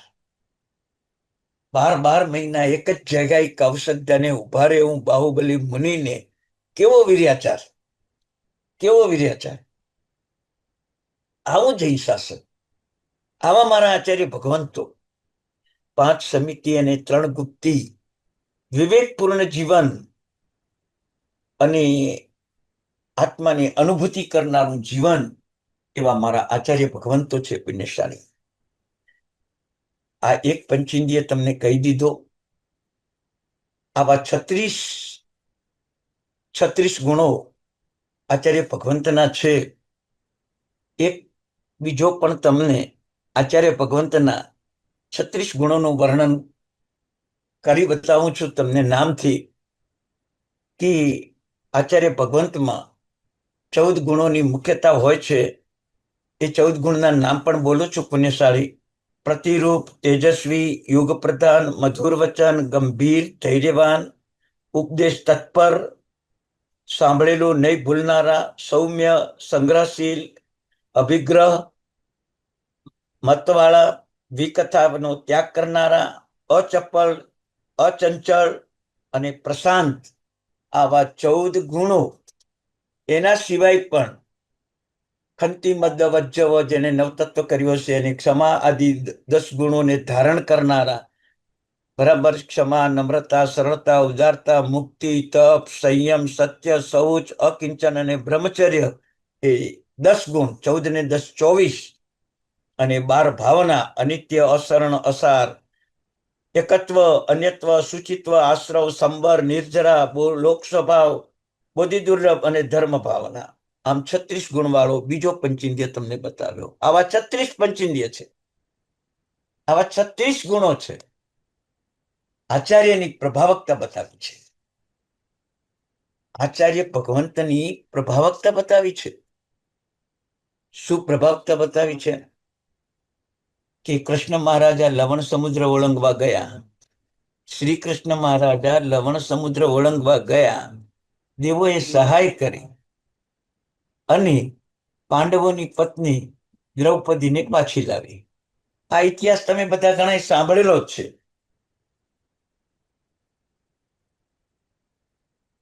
એવી રીતે આચાર્ય ભગવંત પણ આ સંસાર સમુદ્રને લવણ સમુદ્રની ઉપમા આપી છે. અને એ લવણ સમુદ્રને જેમ શ્રી કૃષ્ણ મહારાજે ઉલ્લંઘ્યો એમ મારા આચાર્ય ભગવંતો લવણ સમુદ્ર રૂપી આ સંસારને ઉલ્લંઘન કરાવનારા, સામે પક્ષે મોક્ષે પહોંચાડનારા, એનું વર્ણન ગ્રંથોમાં છે. શોર્ટકટ તમને કહી દઉં. લવણ સમુદ્રમાં ઘણું બધું પાણી છે. આપણા સંસારમાં રમોહરૂપી જળ છે. લવણ સમુદ્રમાં ઘણા મોજા ઉછળે છે. આપણને પ્રેમ, સ્નેહ, રાગ એના મોજા ઉછળે છે. લવણ સમુદ્રમાં ઉલટા સુલટો પવન વાય છે. આપણા મનમાં મિથ્યાત્વરૂપ પવન વાય છે. લવણ સમુદ્રમાં કાદવ પણ છે. આપણા મનમાં રાગદ્વેષ રૂપી કાદવ છે. લવણ સમુદ્રમાં હિંસક જંતુઓ છે. આપણા મનમાં પાખંડી ભાવ છે. લવણ સમુદ્રમાં મોટા કળશો અને મોટા પહાડો છે. આપણા આત્મામાં 8 કર્મો, એ 8 કળશો રૂપી મહાન પહાડો છે. બરાબર છે. લવણ સમુદ્રને ચારે બાજુથી બંધન છે. વજ્રની આખી દિવાલ કરેલી છે. મને કુટુંબનું બંધન છે. બરાબર છે. લવણ સમુદ્રમાં છીપલા, કાચબા વગેરે જળજંતુઓ છે. આપણા મનમાં કુદેવ, કુગુરુ, કુધર્મ રૂપી છીપલાઓ છે. અને લવણ સમુદ્ર મર્યાદા છોડતો નથી. એમ આપણે આપણો અઠાગ્રહ, દુરાગ્રહ, કદાગ્રહ છોડતા નથી. આવા 9 પ્રકારના દોષોથી આપણે ભરપૂર છીએ. મોહરૂપી જળ, સ્નેહરૂપી કલોલ, મિથ્યાત્વરૂપી પવન, રાગદેશરૂપી કાદવ, પાખંડ રૂપી જળજંતુ, 8 કર્મરૂપી પહાડો, કુટુંબ પરિવારનું બંધન રૂપી વજ્ર દિવાલ, કુગુરુ, કુધર્મ રૂપી છીપલા અને કર્મ કસાય રૂપી અઠાગ્રહ, દુરાગ્રહ. આવા 9 દોષો મારા આત્મામાં, જગતના જીવોમાં બધામાં પડેલા છે. આ 9 દોષોને ખતમ કરવાની તાકાત મારા આચાર્ય ભગવંતમાં છે. એટલે 73 સમોસુરી મારા આચાર્ય ભગવંત આ 9 દોષોને દૂર કરી મને સંસાર સમુદ્રથી પાર પહોંચાડી દે છે. પાર પહોંચાડી. એ ગૌતમ સ્વામી 50,000 માણસોને કેવળ જ્ઞાન આપીને સંસાર સમુદ્ર પાર કરી દીધો. એ જંબુ સ્વામી 500 છોડને પ્રતિબોધ કરીને સંસારનો પાર પામવાનો અધિકાર આપી દીધો. એ શ્રીપાળ મહિનાએ 700 કોટિયાઓના કોઢરોગ દૂર કરી સમ્યક પમાડીને એમને પણ સંસાર પાર કરવાની તાકાત મુનિચંદ્ર સુરી મહારાજ સાહેબના પ્રભાવથી મળી. પુણ્યશાળી આવા આચાર્ય ભગવાન મળ્યા છે. પેલા નવદોષને ઓળખી લેજો મહારાજ. આપણા પોતામાં આની નવદોષ પડેલા છે ને એને તમે ઓળખી લેજો. મોહરૂપી જળ, સ્નેહરૂપી કલોલ, મિથ્યાત્વરૂપી પવન, રાગદેશરૂપી કાદવ, પાખંડરૂપ જળજંતુઓ એટલે કે આપણા મનોભાવો, અને 8 કર્મરૂપી પહાડો, કુટુંબનું બંધન, કુગુરવાનું આચરણ, અને કર્મ કસાયો માટે આપણે અઠાગ્રહ દુરાગ્રહ કરીએ, કર્મો આવે જ જાય. આવા 9 પ્રકારના જે દોષો છે ને એ દોષોમાંથી બહાર નીકળવું છે તો નમો આયર્યાણમ પદને શરણે જજો પુણ્યશાળી. નમો આયર્યાણમ પદના શરણે જવાનું. હવે જ્યારે એમને શરણે જવાનું એટલે શું કરવાનું? પોતાના દોષોનો એકરાર કરવાનો, અને એ દોષો પ્રતિ દોષોને દૂર કરવા આચાર્ય ભગવાન જે પ્રાયશ્ચિત, ગુણ, જ્ઞાન, આચરણ આપે એ કરવાનું, દોષો ખતમ થઈ જશે. આપણી પણ એક જૈન શાસનના પ્રભાવક બનીને શામ પ્રદ્યુમ્ન કુમાર કૃષ્ણ મહારાજાના દીકરા 8.5 કરોડ મુનિવર સાથે મોક્ષે ગયા. પાંડવો 20 કરોડ સાથે મોક્ષે ગયા. આપણે કેટલા સાથે જવું છે પુણ્યશાળી નક્કી કરો. તમે 3 સંઘમાં બેઠા છો અને 3 સંઘના સભ્યો તમને ઓળખે છે. આજથી જ મનમાં પ્રાર્થના કરી લેજો કે આ 3 સંઘના સભ્યો એની સાથે જ મારે મોક્ષે જવું છે. બરાબર એ જાય ત્યારે મારે જવું છે ને હું જાઉં ત્યારે મારે એમને લઈ જવા છે. એ ભાવના, એનું નામ નમો આયર્યાણમ. એનું નામ નમો આયર્યાણમ પુણ્યશાળી. તો આજે તમને આ 9 પ્રકારના દોષોના દર્શન કરાવ્યા છે પુણ્યશાળી. એ દોષોના દર્શન તમે કરતા રહેજો. એ દોષોને કાઢવા માટે નમો આયર્યાણમ બોલતા રહેજો. એ જ ચંપા શ્રાવિકા તમે બનશો, એ રેવતી શ્રાવિકા તમે બનશો, એ જગડુસા પેતરસા તમે બનશો. આ 9 દોષ નીકળે એટલે આપણે જ જગડુસા પેતરસા, આપણે જ ચંપા શ્રાવિકા ને આપણે જ રેવતી શ્રાવિકા. પણ આજના દિવસે આ 9 દોષ કાઢવાનું સૌભાગ્ય પ્રાપ્ત કરજો. ગઈકાલે 10 કાર આપી, આજે 9 દોષ આપ્યા છે પુણ્યશાળી. 4 કાર એવી છે કે સડસઠ ઉપર જાય છે, 6 કાર એવી છે કે સડસઠ નીચે જાય છે. પરોપકાર રૂપકાર ભલે ધીમે ધીમે પણ ઉપર જ જાય છે. એ ગઈકાલે તમને સમજાવ્યું હતું. આજે 9 દોષનું વિધાન કરી આચાર્ય પદની પૂર્ણાહુતિ કરું છું. સાથે સાથે થોડીક જાણકારી પણ મળી છે કે આજે તમારી ઉપાધ્યાય પદની આરાધના છે, અને ઉપાધ્યાય પદ આપણે તમારી આરાધના પૂરી થાય આંબેલ ને પછી આપણે જાણકારી મેળવીએ છીએ. તો થોડીક પૂર્વ ભૂમિકા રૂપે તમને ઉપાધ્યાય પદની પણ જાણકારી આપું. એટલે તમારે આજે ઉપાધ્યાય ભગવંતનું જે આંબિલ કરવાનું સૌભાગ્ય છે, એમની આરાધના માટેનું થોડી છણાવટ કરી દઉં કે તમને ઉપાધ્યાય ભગવંત પ્રત્યેનો કોઈક લગાવ ઉભો થાય. અને આચાર્ય પદ માટે શું કહ્યું? 5 આચારની જવાબદારી ગુપ્ત રાખવાની. 9 દોષને ગુરુ પાસે એકરાર કરીને પોતાના આત્માને પવિત્ર બનાવવાનું કામ, અને શાસનની જવાબદારી રામચંદ્ર મુનિની જેમ સાચવવાની, અને ચંપા શ્રાવિકાની જેમ મુસલમાન રાજાની સામે પણ મેં તપ કર્યો એ અહંકાર ન કર્યો. એ તપ મારા હીરસુરી મહારાજ સાહેબના નિમિત્તે થયો છે. મેં આંબેલની ઓળી કરી એમ ના બોલતા 3 સંઘના આશીર્વાદથી મારે ઓળી થઈ છે. 3 સંઘના આશીર્વાદથી મારે ઓળી થઈ છે. એવું સૌભાગ્ય પ્રાપ્ત કરજો પુણ્યશાળી. બીજાને મહાન બનાવો તો આપણે મહાન બનીએ. બીજાને મહાન બનાવો તો આપણે મહાન બનીએ. ભલે ને કદાચ આપણી શક્તિથી થઈ સંઘનું નામ લેવામાં શું વાંધો છે? અમ ઘેર મંગલિક તુમ ઘેર મંગલિક, મંગલિક ચતુર્વિધ સંઘને હોજો. આવું જો તમે આરતી મંગળ દીવામાં બોલતા હો, એ ટાઈમે તમારા 7 ભવના કર્મો કપી જાય. કેટલા ભવના? 7 ભવના કર્મો કપી જાય. કારણ કે અમ ઘર મંગલિક તુમ ઘેર મંગલિક મંગલિક ચતુર્વિધ સંઘને હોજો. ત્યાં 7 ભવના કર્મો કપી જાય. આ એક લાઈનમાં, આ એક જ લાઈન. તો તમે સંઘ કૃપાથી મારા સંઘની કૃપાથી આજે આંબીલની હોળી કરી રહ્યા છીએ. અરે ધીમે ધીમે તો આખા વિશ્વના સકળ સંઘોની કૃપાથી જ મારામાં ધર્મ પ્રવેશ્યો છે અને એ સકળ સંઘની કૃપાથી જ મારું કામ થઈ રહ્યું છે.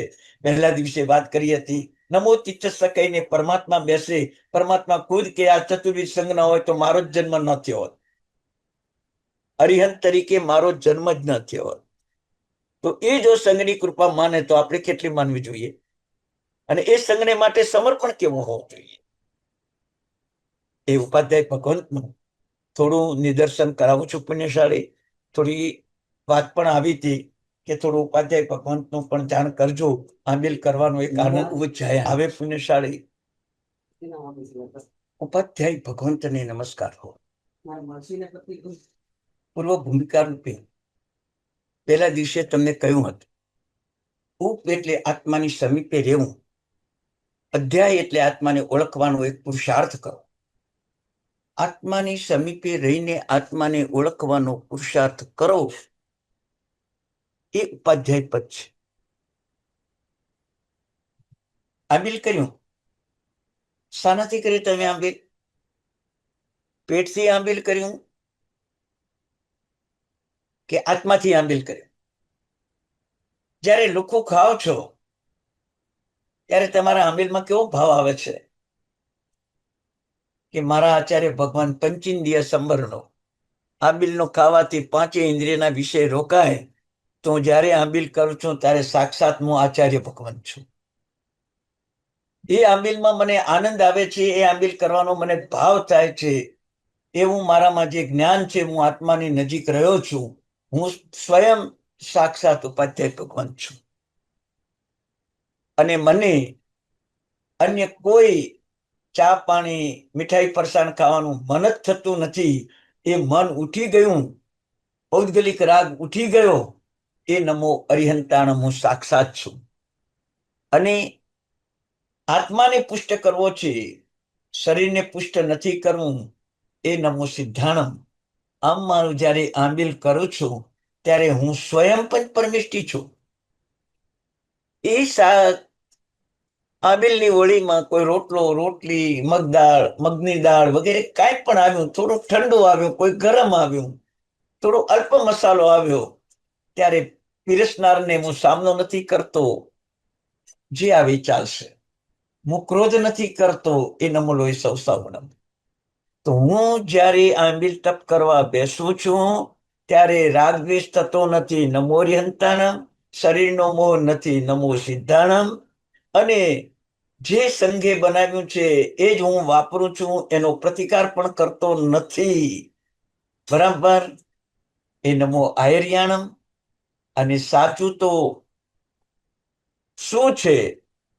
વિગઈઓ ખાવાની નથી, મેવા મીઠાઈ ખાવાના નથી, ને લુખ્ખું પણ ખાવાનું નથી. મારે તો અણહારી બનીને આત્માને શરીરથી મુક્ત કરવો છે. એ નમો ઉજ્જયણમ. અને આ વ્યવસ્થામાં ક્યાંય પણ થોડી ખામી આવી જાય તો ક્રોધ કરીને ક્યારેય પ્રતિકાર મારે નહીં કરવો, શાંત ભાવે આંબિલ કરીને ઘરે આવી જવાનું. આનું નામ નમો લોહી સૌ સાવણ. સાક્ષાત પરમેષ્ટિ બનો પુણ્યશાળી. બનવાનું સૌભાગ્ય મળ્યું છે. 9 દિવસ સાક્ષાત પરમેષ્ટિ બનજો અને એ ટાઈમે તમે જીવંત પરમેષ્ટિ બન્યા હશો તો તમને પીરસનારા પણ જીવંત પરમેષ્ટિ બની જશે. ખબર છે ને? સાકર ખાઓ એટલે જીભ ઉપર સ્વાદ આવે છે, કડું કરિયાતું પીઓ એટલે જીભ ઉપર ખારસ આવે છે. એમ તમે પંચપરમેષ્ટિ બની જશો અને તમને પીરસનારા પણ પંચપરમેષ્ટિ બની જશે. સાવધાન રહેશે કે ગરમ આપવાનું, ચાખીને આપવાનું, કોઈને આંબિલમાં ન ભાવે એવું બનવું ન જોઈએ. એ એમના ભાવોનું પરિવર્તન થઈ જાય, એમના ભાવોનું પરિવર્તન થઈ જાય. એમ ઉપાધ્યાય પદ એટલે જીવનમાં સાક્ષાત પરમેશ્વરી બનવાનું સૌભાગ્ય મેળવવું. બરાબર. તમારે તો આજે રાત્રિ આવી ગઈ છે, રાત્રિએ પણ પરમેષ્ટિ બની જજો અને આવતીકાલે જ્યારે આંબિલ કરવા બેસો ને ત્યારે આ જ પંચપરમેષ્ટિ ઘરેથી નક્કી કરીને જાજો. સંઘમાં આંબિલ કરવા જાઓ ત્યાં ઘરેથી નક્કી કે મારે આજે અરિહંત સિદ્ધ આચાર્ય ઉપાધ્યાય સાધુ બની અને પછી જ આંબિલ કરવા બેસવું છે. એ આંબિલનો સ્વાદ આવે, તમે વિચાર કરજો. એક માં પોતાના બે બાળકોને ખવડાવતા ખવડાવતા રાજી થાય. હજી એને સ્વાદ કર્યો નથી, પણ બાળકો ખાય છે ને રાજી થાય છે. બાળકો ખાય છે ને રાજી થાય. મારા બાળકોને આનંદ છે, મને પણ આનંદ છે. હું પંચપરમેષ્ઠી બનીને જયારે આંબિલ કરીશ તો મારા શાસનના અધિષ્ઠાયક દેવદેવો વ્યાવચ્ચગરાણમ સંતિગરાણમ સમજટી સમાહિગરાણમ એ દેવતાઓ જો વિમલેશ્વરી યક્ષ શ્રીપાળ મહિલાને સહાય કરે તો મારા સંઘને કેમ દેવતાઓ સહાય ન કરે? એ પુણ્ય પ્રભાવ ઉપાધ્યાય ભગવંતની તાકાતથી આપણા મનમાં કેળવજો. વિમલેશ્વરી યક્ષે એટલી જવાબદારી લીધી નથી કે હું શ્રીપાળ સિવાય બીજા કોઈને સહાય નહીં કરું. આ દુનિયાનો કોઈ પણ શ્રીપાળ બનશે તો હું વિમલેશ્વરી યક્ષ તરીકે એની સેવા કરીશ. કોઈ પણ મહિના બનશે તો એના ચરણોમાં પડી જઈશ. પણ તમે શ્રીપાળ મહિના બનો, હું વિમલેશ્વરી યક્ષ તરીકે મારી જવાબદારી સાચવવા તૈયાર છું. વિચાર કરો. ધવળ શેઠના દુઃખો, જ્યાં જ્યાં શ્રીપાળને આપત્તિ આવી ત્યાં ત્યાં, મહિલાને જ્યાં જ્યાં આપત્તિ આવી ત્યાં ત્યાં નવ નવ પત્નીઓ શ્રીપાળની અને બધાને સાથે સંપીને રહેવાનું મહિલાને સર્વોપરી તરીકે વિચાર તો કરો. તમારા 5 માણસના કુટુંબમાં એક સર્વોપરી તરીકે રહો અને નક્કી કરો કે આવતી હોળી સુધી ક્રોધ માન માયા લોભ પરિવાર ઉપર નહીં કરવાના. એટલું તો તમે નક્કી કરો. શ્રીપાળ તમે 6 મહિના બનો, વિમલેશ્વરી યક્ષ તમારા ઘરે આવી જશે. ખાલી આંબિલ કરીને છૂટી નહીં જતા, પણ આ જવાબદારી સાચવજો. 8 શ્રીપાળની અન્ય પત્નીઓ બધી જુદી જુદી, નવની સાથે મહિના જ્યારે રહે છે ત્યારે મહિનાના મુખમાંથી શબ્દો નીકળે છે, મારી શોક્ય પત્ની નહીં, મારી બહેનો છે. શ્રીપાળ રાજા મારા કેવળ પતિ નહીં, મારા ભગવાન છે. કમલ પ્રભા સાસુ કેવળ મારી સાસુ નહીં, મારા ભવ ભવના આંસુ લૂછનારી મારી માતા છે. શું શબ્દો સાસુ માટે! આજ તો કહેવત છે કે સાસુ પડાવે આંસુ. કમલ પ્રભા એ સાસુ હતી અને મહિના બોલતી હતી, ભવો ભવના રાગદ્વેષ મોહથી બાંધેલા કર્મો, એ કર્મોમાં જે દુઃખ આવે, એ દુઃખમાં જે મારા આંસુ પડે, એ આંસુને લૂછનારી, દુઃખોને દૂર કરનારી, રાગદ્વેષ મોહને છોડાવનારી મારી કમલ પ્રભા માં છે. શ્રીપાળ મારા ભગવાન છે. વિચાર કરજો. આ ઉપાધ્યાય પદ આ સાચું જ્ઞાન. શ્રીપાળ યુદ્ધે જાય, ન કંગન પહેરવાના, ન કાજળ આંજવાનું, ન ચાંદલો કરવાનો, ન બેડ ઉપર સુવાનું, પથારીમાં સુવાનું, ન 3 ટાઈમ ખાવાનું, એક જ ટાઈમ ખાવાનું, બ્રહ્મચર્ય પાળવાનું. મારા પતિ પરદેશ ગયા છે. સાચું બોલો, તમારા પતિ ઇન્ડિયામાં આવે અને પત્ની તરીકે તમે ત્યાં શું કરો? અને તમારી પત્ની ઇન્ડિયામાં આવે તો પતિ તરીકે તમે શું કરો? વાલકેશ્વરનો જીવતો જાગતો દાખલો આપું તમને પુણ્યશાળી. 2 ભાઈ છે, બંને ભાઈ વેપારી છે, ડાયમંડ માર્કેટના જ વેપારી છે. વર્ષોથી એ 2 ભાઈનો સંબંધ અકબંધ છે. આજે રામ લક્ષ્મણ કહેવાય છે. રામ જ્યારે મોટા ભાઈ જ્યારે અમેરિકા હોંગકોંગ જાય ત્યારે નાનો ભાઈ દરરોજ સામાયિક કરે, દરરોજ. મારા ભાઈને ત્યાં કોઈ તકલીફ ન પડે અને મારા ભાઈ સાથે જેટલા પણ છે એટલા બીજા કોઈને તકલીફ ન પડે, એના માટે મોટો ભાઈ જ્યારે પણ પરદેશ જાય ત્યારે એ આંબિલ કરે, સામાયિક કરે. અને નાનો ભાઈ કદાચ પરદેશ જાય તો મોટો ભાઈ દરરોજ સામાયિક કરે. મારા ભાઈને ક્યાં તકલીફ ન પડવી જોઈએ. પુણ્યશાળી કેવી દ્રઢ શ્રદ્ધા! સામાયિક ઉપર આ ઉપાધ્યાય પદ પર છે. પરિવાર પ્રેમ પરમપદ પ્રવજ્યા આપે જ આપણને. શ્રીપાળ મહિનાના રાસમાંથી આ જ શીખવાનું છે. અને ખબર છે, જેને સહાય કરી એ જ આપણા દેખાતા સ્વજન દુર્જન બની જાય. એ આ જગતનો નિયમ છે. ધવળને જ સહાય કરી શ્રીપાળે, અને એ ધવળ સ્વજન બન્યો.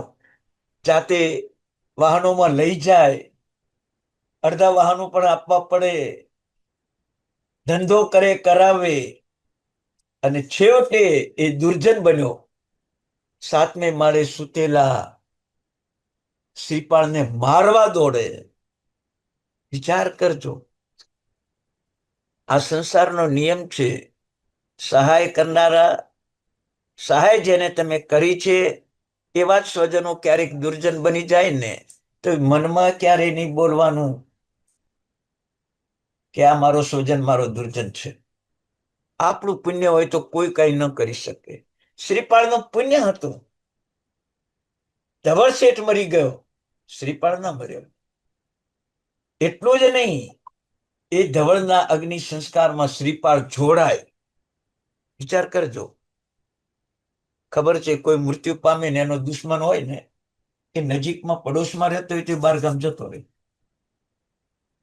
અને અહીં તો મારવા આવ્યો છે અને મરી ગયો પોતાના આંગણે, અને શમશાન યાત્રામાં એ જોડાય.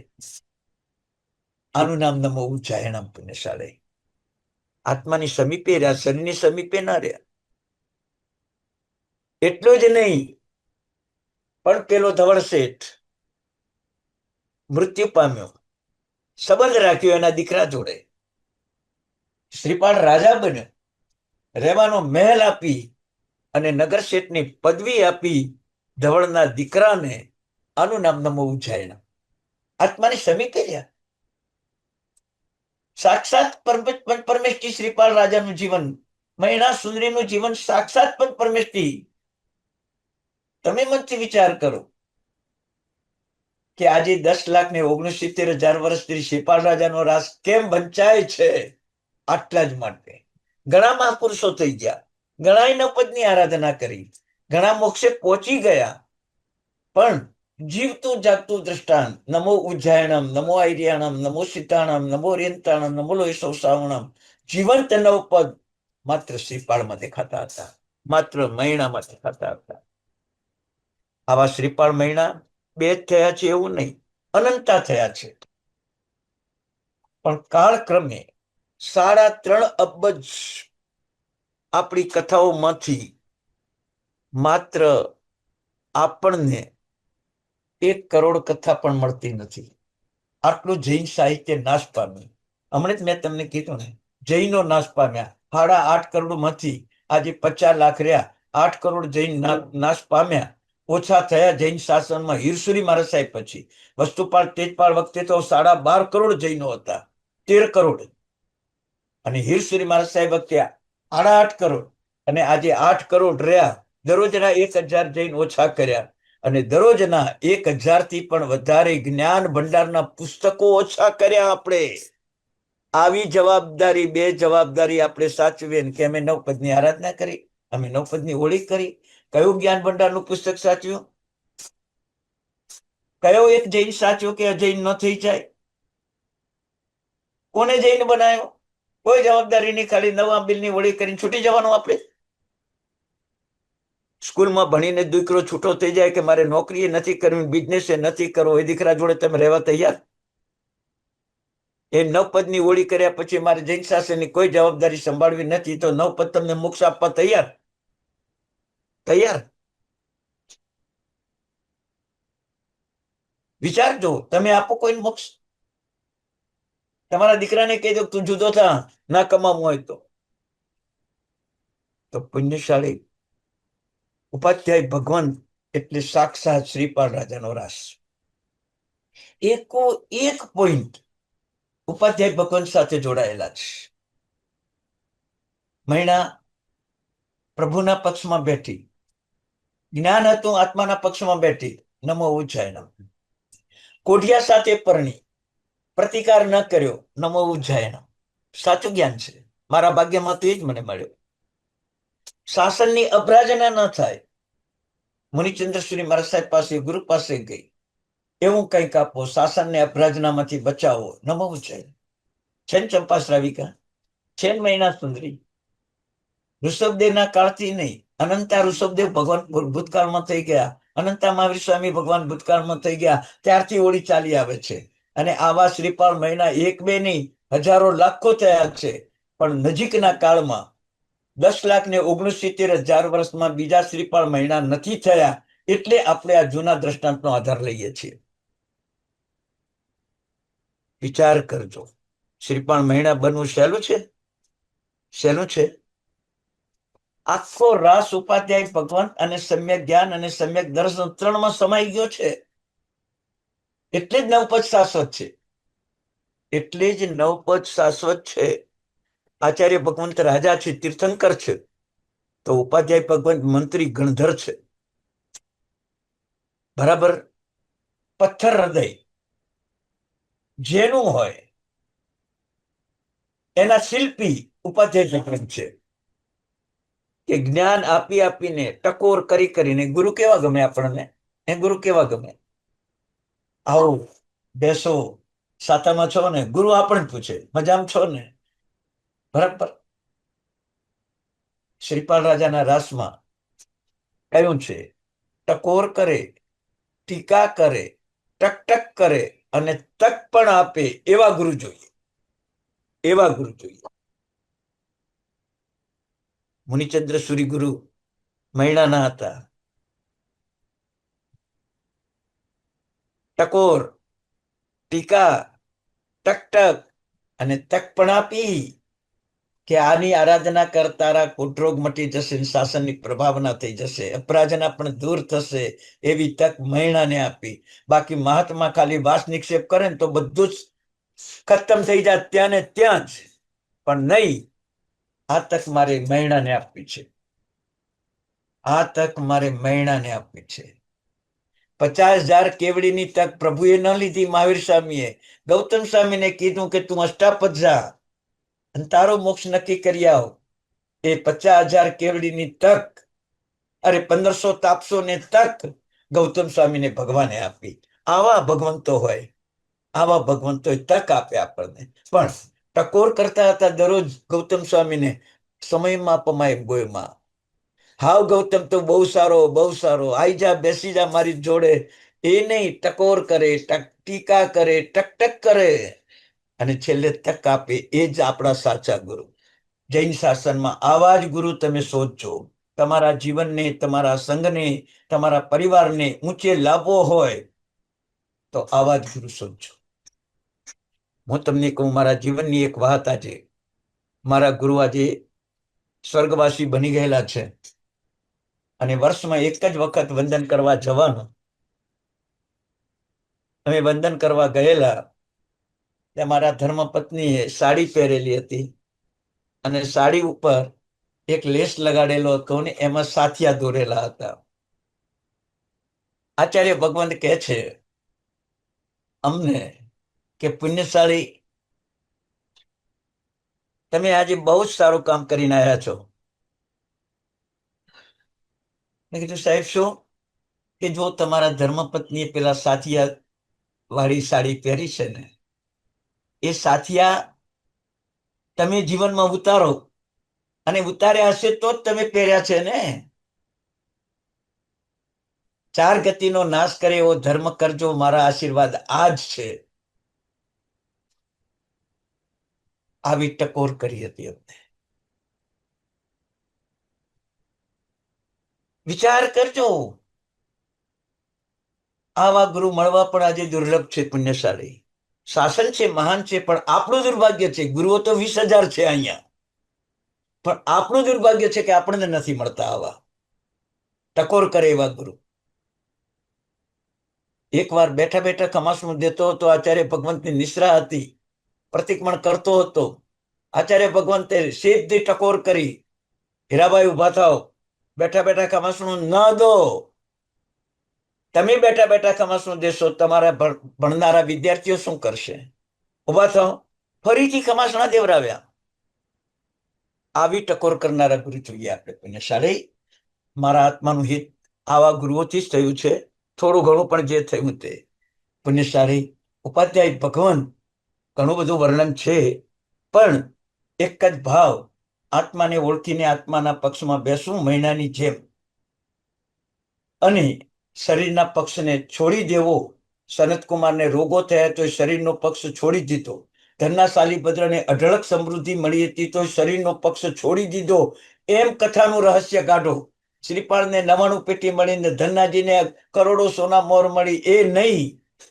આ કાઢો કે કરોડો સોના મોરનું સુખ હતું તો શરીરના પક્ષમાં ન બેઠા. 32 પત્નીને 99 પેટીનું સુખ હતું તો શરીરના પક્ષમાં ન બેઠા, આત્માના પક્ષમાં બેઠા. આવું સંશોધન કરો પુણ્યશાળી. દરેક કથાઓ આપણા આત્માનું કલ્યાણ કરે. આપણું દુર્ભાગ્ય છે કે 3.5 અબજ કથામાંથી 1 કરોડ કથા મળી છે, અને 1 કરોડમાંથી માત્ર 50,000 કથા તમને વારે વારે સાંભળવા મળે છે. 99 લાખ અને 50,000 કથા તો કોઈ વાંચતું નથી, કોઈ સાંભળતું નથી. આટલું સાહિત્ય ગુમાવ્યું, આટલા જૈનો ગુમાવ્યા. આપણે 2 જવાબદાર બન્યા. એટલે પુણ્યશાળી, તો આપણી જવાબદારી આપણે અદા કરવાની છે. પુણ્યશાળી, હવે આપને કોઈ પ્રશ્ન હોય, કઈ પૂછવું હોય તો આપને વિનંતી છે સંઘને કે આપ પૂછી શકો છો. ચાલો, खूब खूब धन्यवाद। सालगिया जी, मैं आपको अनम्यूट करता हूँ। आपको क्वेश्चन पूछना हो तो आप अपना अनम्यूट कीजिए, या बोलिए। जय जिने हीराभाई, પુણ્યશાળી હાજી. મારું નામ તનસુખ સાલગીયા છે. મારો હાજી. પ્રશ્ન એમ છે કે હા ગઈકાલે તમે કીધું હતું કે આંબીલમાં સફેદ વસ્તુ ખવાય, હા હા તો દરરોજ સફેદ વસ્તુ ખાવાની કે દરરોજ જુદા જુદા કલરની આપણે ફરસાણ ખાવાનો કે આપણે ઢોકળા ખાવાનો કે પીઝા ખાવાનો કે હવે આમાં કેવું છે પુણ્યશાળી, ચોખાના ઢોકળા બને છે, અડદની દાળના ઢોકળા બને છે, બરાબર છે. ચોખાનું ખીચિયું પણ બને છે, અડદ દાળનું પણ ઘણી આઈટમો બને છે, અડદ દાળના પાપડ પણ બને છે. પુણ્યશાળી, એટલે એક જ વસ્તુ જો વાપરવાની હોય તો પછી ઢોકળા નહીં વાપરી શકો, કારણ કે થોડો મસાલો નાખો તો જ ઢોકળા થાય. બરાબર. પણ તમે મુખ્યત્વે અડદની દાળ નાખી અને એ રીતે આંબીલ કરશો તો પણ થઈ શકે એમ. મુખ્ય તમારે આજે ચોખા જ, અને ચોખાની કોઈ પણ આઈટમ વાપરો. પછી અડદ દાળ, તો અડદની કોઈ પણ આઈટમ વાપરો. એક જ આઈટમ વાપરો તો અતિ ઉત્કૃષ્ટ આંબીલ છે. પણ અડદની દાળની જ વસ્તુ વાપરો ને અડદની દાળમાં કદાચ થોડા મસાલા આવે તો એની બાંધછોડ કરીને પણ આંબીલ કરવાનું સત્વ કેળવજો પુણ્યશાળી. બરાબર. હાજી. હું શું પૂછું છું, દર 9 days આ જ વસ્તુ ખાવાની કે બીજા કલરની વસ્તુ ખાવા? ના, બધી ખવાય. અરિયંત ભગવાનના દિવસે, પહેલા દિવસે તમે સફેદ વસ્તુ ખાઓ, એ તમારું ઉત્કૃષ્ટ આંબીલ છે. પણ તમે મગ, ચોળા, ચણા, તુવેરની દાળોની કોઈ પણ આઈટમ પહેલા દિવસે ખાઈ શકો, બીજા દિવસે ખાઈ શકો, 9 દિવસ તમે ખાઈ શકો. પણ એટલું જ લુખ્ખું ખાવાનું છે, બીગઈ નથી ખાવાની. 9 દિવસના આંબીલમાં તમે અનેક વસ્તુ સંઘની વ્યવસ્થા પ્રમાણે જે બનાવે લુકી વસ્તુ એ તમે બધી વાપરી શકો છો. પણ જેને ઉત્કૃષ્ટ આંબીલ કરવું છે એને એક જ વર્ણનું, એટલે અરિયંત ધોળો છે, સિદ્ધ રાતો આચાર્ય પીળો, તો એ રીતે ઉત્કૃષ્ટ આરાધના માટે કોઈ પોતાનો વ્યક્તિગત એક નિયમ કરી શકે છે, પણ સમષ્ટિગત હરેક વસ્તુ વાપરીને આંબીલની હોળી કરી શકાય છે. આઈ થિંક સાહેબજી આપણે એ જાણવું છે કે કયા દિવસે કયું કલર આપણે વાપરવો જોઈએ. હા, તો હું તમને એક જ મિનિટમાં કહી દઉં. પહેલો દિવસ અને છેલ્લા 4 દિવસ દર્શન, જ્ઞાન, ચારિત્ર, તપ, પહેલો અને છેલ્લા એ 5 દિવસ સફેદ વસ્તુ વાપરવાની. પછી બીજો દિવસ સિદ્ધ ભગવંતનો આવ્યો, એમાં રેડ કલરની વસ્તુ વાપરવાની. ત્રીજો આચાર્ય ભગવંતનો દિવસ આવ્યો, એમાં પીળો કલર વાપરવાનો, એટલે ચણાની દાળ, મગની દાળ વગેરે. અને ચોથો ઉપાધ્યાય ભગવંતનો દિવસ આવે ત્યારે ગ્રીન કલર, બરાબર, એટલે મગ ને ફોતરાવાળી મગની દાળ એવી વસ્તુ એની સાથે, એના મગના ઢોકળા એ પણ તમે વાપરી શકો. અને સાધુ ભગવંતનો કાળો કલર છે, તો એમાં આખા અડદ કે અડદની ફોતરાવાળી દાળ એ બેનો તમે ઉપયોગ કરી શકો. એક ધાન્યનું આંબીલ કરવું હોય તો એ દિવસે કાળો વર્ણ છે. તો પહેલા દિવસે સફેદ, બીજા દિવસે રાતો, અરિહંત ભગવંત સફેદ, સિદ્ધ ભગવંત રાતો, આચાર્ય ભગવંત પીળો, ઉપાધ્યાય ભગવંત લીલો, સાધુ ભગવંત કાળો. દર્શન, જ્ઞાન, ચારિત્ર અને તપ ચારે દિવસ સફેદ, મુખ્યતઃ સફેદ. બરાબર. જો એ રીતે આંબીલ કરવો હોય તો થાય. અનેક વસ્તુ વાપરીને પણ આંબીલ કરી શકાય, પણ એક નિયમ કરો તમે કે પહેલી વસ્તુ સફેદ વાપરવી, તો દર્શન, જ્ઞાન, ચારિત્ર, તપમાં પછી બધી ગમે તે વાપરો, પણ આ મારા આત્મતત્વના ગુણો તત્વ સ્વરૂપે 4 તત્વો છે એ સફેદ કલરના શાસ્ત્રે બતાવ્યા છે, તો સફેદ કલરથી શરૂઆત કરું. જેમ સારો પ્રસંગ હોય તો તમે શું કરો છો, વિચાર કરજો, સાકર ખાઓ, ગોળ ખાઓ, ટોપરું ખાઓ. એવી રીતે મારો આજે આ પવિત્ર દિવસ છે દર્શન, જ્ઞાન, ચારિત્ર, તપનો, તો પહેલી વસ્તુ સફેદ વાપરું. આજે મારો આચાર્ય ભગવાનનો દિવસ છે, આજે પહેલી વસ્તુ પીળી વાપરું. આવતીકાલે મારો ઉપાધ્યાય ભગવાનનો દિવસ આવશે, કાલે પહેલી વસ્તુ ગ્રીન વાપરું. એમ એકવાર એને આત્માને એક આત્મમાર્ગે લઈ જવો છે, શરીર માર્ગમાંથી આત્મમાર્ગે લઈ જવો, તો એ વિધાન તમે કરી શકો. बहुत बहुत धन्यवाद आपका। હાજી. ये मैं एक बात बोलूं आपको હાજી. कि हमारे संघ में कितने विद्वान लोग आए, હા. इंक्लूडिंग पंडित जी धीरू भाई। હમ. आपने जो समझाया 3 दिन में, ऐसा कोई समझाने वाला कभी आया नहीं मेरे मेरे देखते हुए। बहुत अच्छा समझाया। आपने बिल्कुल टूक में समझाया, पर बहुत डिटेल में समझाया आप सब। હાજી. હાજી. तो જરૂર. मैं हिंदी बोलता हूँ, फिर भी गुजराती समझ जाता हूँ, कोई के बाद में हम अटक जाते हैं, पर फिर भी प्रयास करते हैं कि समझें इस चीज को।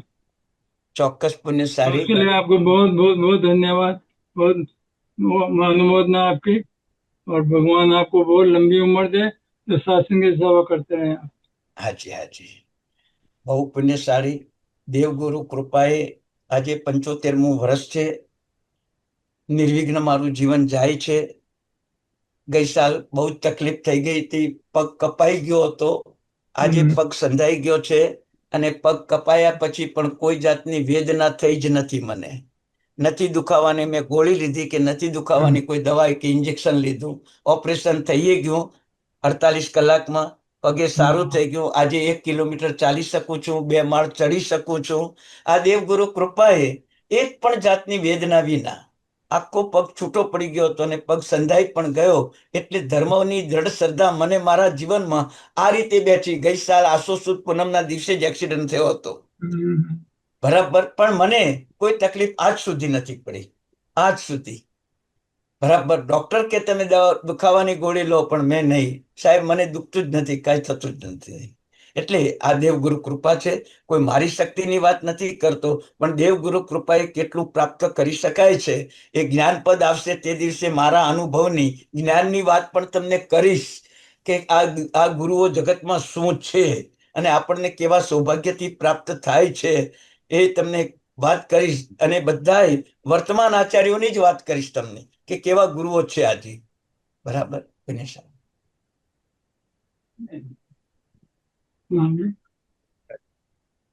આપણે થેન્ક યુ સાલગિયાજી. કિરણભાઈને સવાલ છે, તો કિરણભાઈ તમે પૂછો. અનિશભાઈને પણ સવાલ હતો. હા, ગઈકાલનો કોક ને કોઈ ભાઈને સવાલ હતો, એ આપણો અધૂરો રહી ગયો હતો. હા, રાજેશભાઈને, આમના પછી આપણે રાજેશભાઈનો. ચાલો. હાજી. હાજી, બોલીએ. ખૂબ ખૂબ સરસ. એટલે બધા જે રીતે કે છે એકદમ સરળ ભાષામાં, એટલે તમે સમજાવો છો ને એકદમ ડીપ ઉતરે એવું છે. પણ એક પ્રોબ્લેમ મને થાય કે સાંભળીએ થોડા કલાક સુધી એની અસર રહે, ફરી એવું ભૂલાઈ જાય, એવું બી બને કે એટલે સમજો જે બી આપણે કર્તવ્ય છે બીજા પ્રત્યે, પછી તો એના બારામાં કઈ કહેજો. ભલે અત્યારે નહીં, બહુ વાંધો નથી ત્યાં બી, એટલે લોકોને અહીંયા મોડું બી થતું હોય છે, પણ પછી એવું કઈ કહેજો કે વધારે ટકી કેમ શકે જે ભાવો તમારા સાંભળતી વખતે આવે એને વધુ ને વધુ ટકાવવા કેવી રીતે, એ ઘણી વખતે પ્રશ્ન થયા કરે. હવે આમાં કેવું છે કે હમણાં જ મેં તમને વાત કરી કે હું આંબીલ કરવા બેસું ત્યારે મારે પંચપરમેષ્ઠી બનીને જ બેસવાનું. પીરસનારને લાભ ને મને લાભ. જે જગ્યાએ બેઠું છું એ પણ પવિત્ર થઈ જાય. બરાબર છે. તમે જયારે ગાર્ડનમાં જાઓ ત્યારે તમે બાળ યુવાન બની જાઓ છો, અને તમે વૃદ્ધ હોવા છતાં રમત ગમત કરો છો, એ તમને ફાવે છે. કોઈ હોટલમાં, કોઈ ક્લબમાં ગયા હોય તો ગંભીર થઈને બેઠો છો કે અહીંયા મારી જવાબદારી મારે સાચવવાની છે. કોઈ લગ્ન સમારંભમાં, મેરેજના સમારંભમાં ગયા હોય તો તમે આનંદ પ્રમોદ કરો છો, તમને વાતાવરણ ફેરવતા આવડે છે. એવી જ રીતે હું જ્યારે આ વ્યાખ્યાન કે પ્રવચન કે કોઈ પંડિતનું વક્તવ્ય સાંભળું છું ત્યારે મારા જીવનમાં એક જ હોવું જોઈએ કે મારે આ મેળવવાનું છે ને મેળવીને બીજાને આપવાનું છે, એટલે મારી એક જવાબદારી છે કે આને સ્મૃતિમાં રાખવાનું છે અને એને મારે આચરણમાં મૂકીને બીજાને કયા વિના આપી દેવું છે. મેં કીધું ને, ગુપ્ત રાખો શક્તિઓ ગુપ્ત રાખ, કયા વિના આપી દેવું. હું જે હું આચરણ કરું તો મને આટલી જિજ્ઞાસા વૃત્તિ થશે ને તો સાંભળવાની સુહૃદભાવ આવશે, સદભાવ આવશે અને આપોઆપ યાદ નહીં રહે, તમે આચરણમાં મૂકી દેશો. યાદ નહીં રહે, બરાબર. આચરણમાં મૂકી દેશો. પુણ્ય સાહેબ, હા, બરાબર. હા. હાજી હાજી બહુ બહુ સરસ. હા, ખૂબ ખૂબ આભાર. હાજી. હા.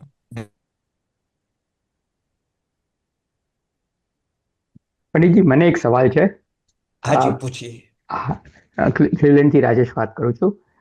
હાજી. આજે પંડિતજી તમે 2-3 વાર આ વસ્તુની વાત કરી કે શ્રીપાળ અને મૈણાના જીવન ચરિત્રમાં જે પ્રસંગોમાં એ લોકો એકબીજા પ્રત્યેનું જે એ લોકોનું વર્તણૂક હતી એમાં નમો વજ્જાયાણમ એનું સાચું જ્ઞાન હતું.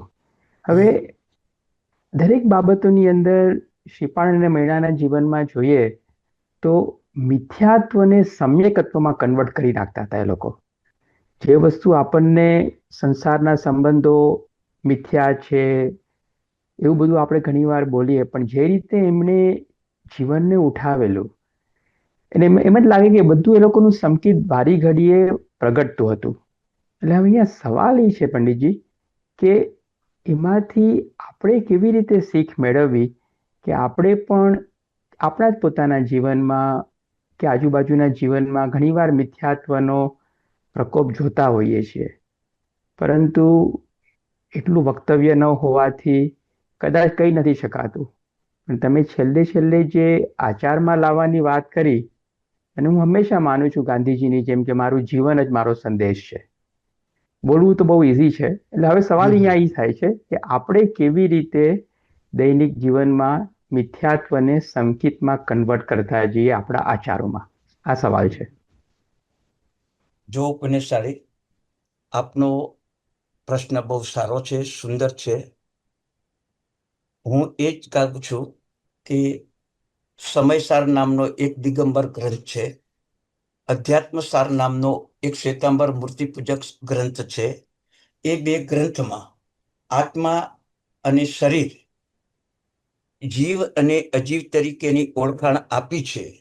જીવને જીવ સ્વરૂપે સ્વીકારવો અને અજીવને અજીવ સ્વરૂપે સ્વીકારવો એ સમયસાર કહે છે. અધ્યાત્મસાર એમ કહે છે કે જીવ એ પોતાના જ્ઞાન દર્શન ચારિત્રમાં રમણતા કરીને અજ્ઞાન અને વિપરીત બોધ પહેલા દિવસે મેં કહેલું એ અજ્ઞાન અને વિપરીત બોધને દૂર કરે એનું નામ મિથ્યાત્વ. અજ્ઞાનની જગ્યાએ જ્ઞાનને સ્થાપે, વિપરીત બોધની જગ્યાએ સમ્યક બોધ સ્થાપે એનું નામ સમ્યક્ત્વ.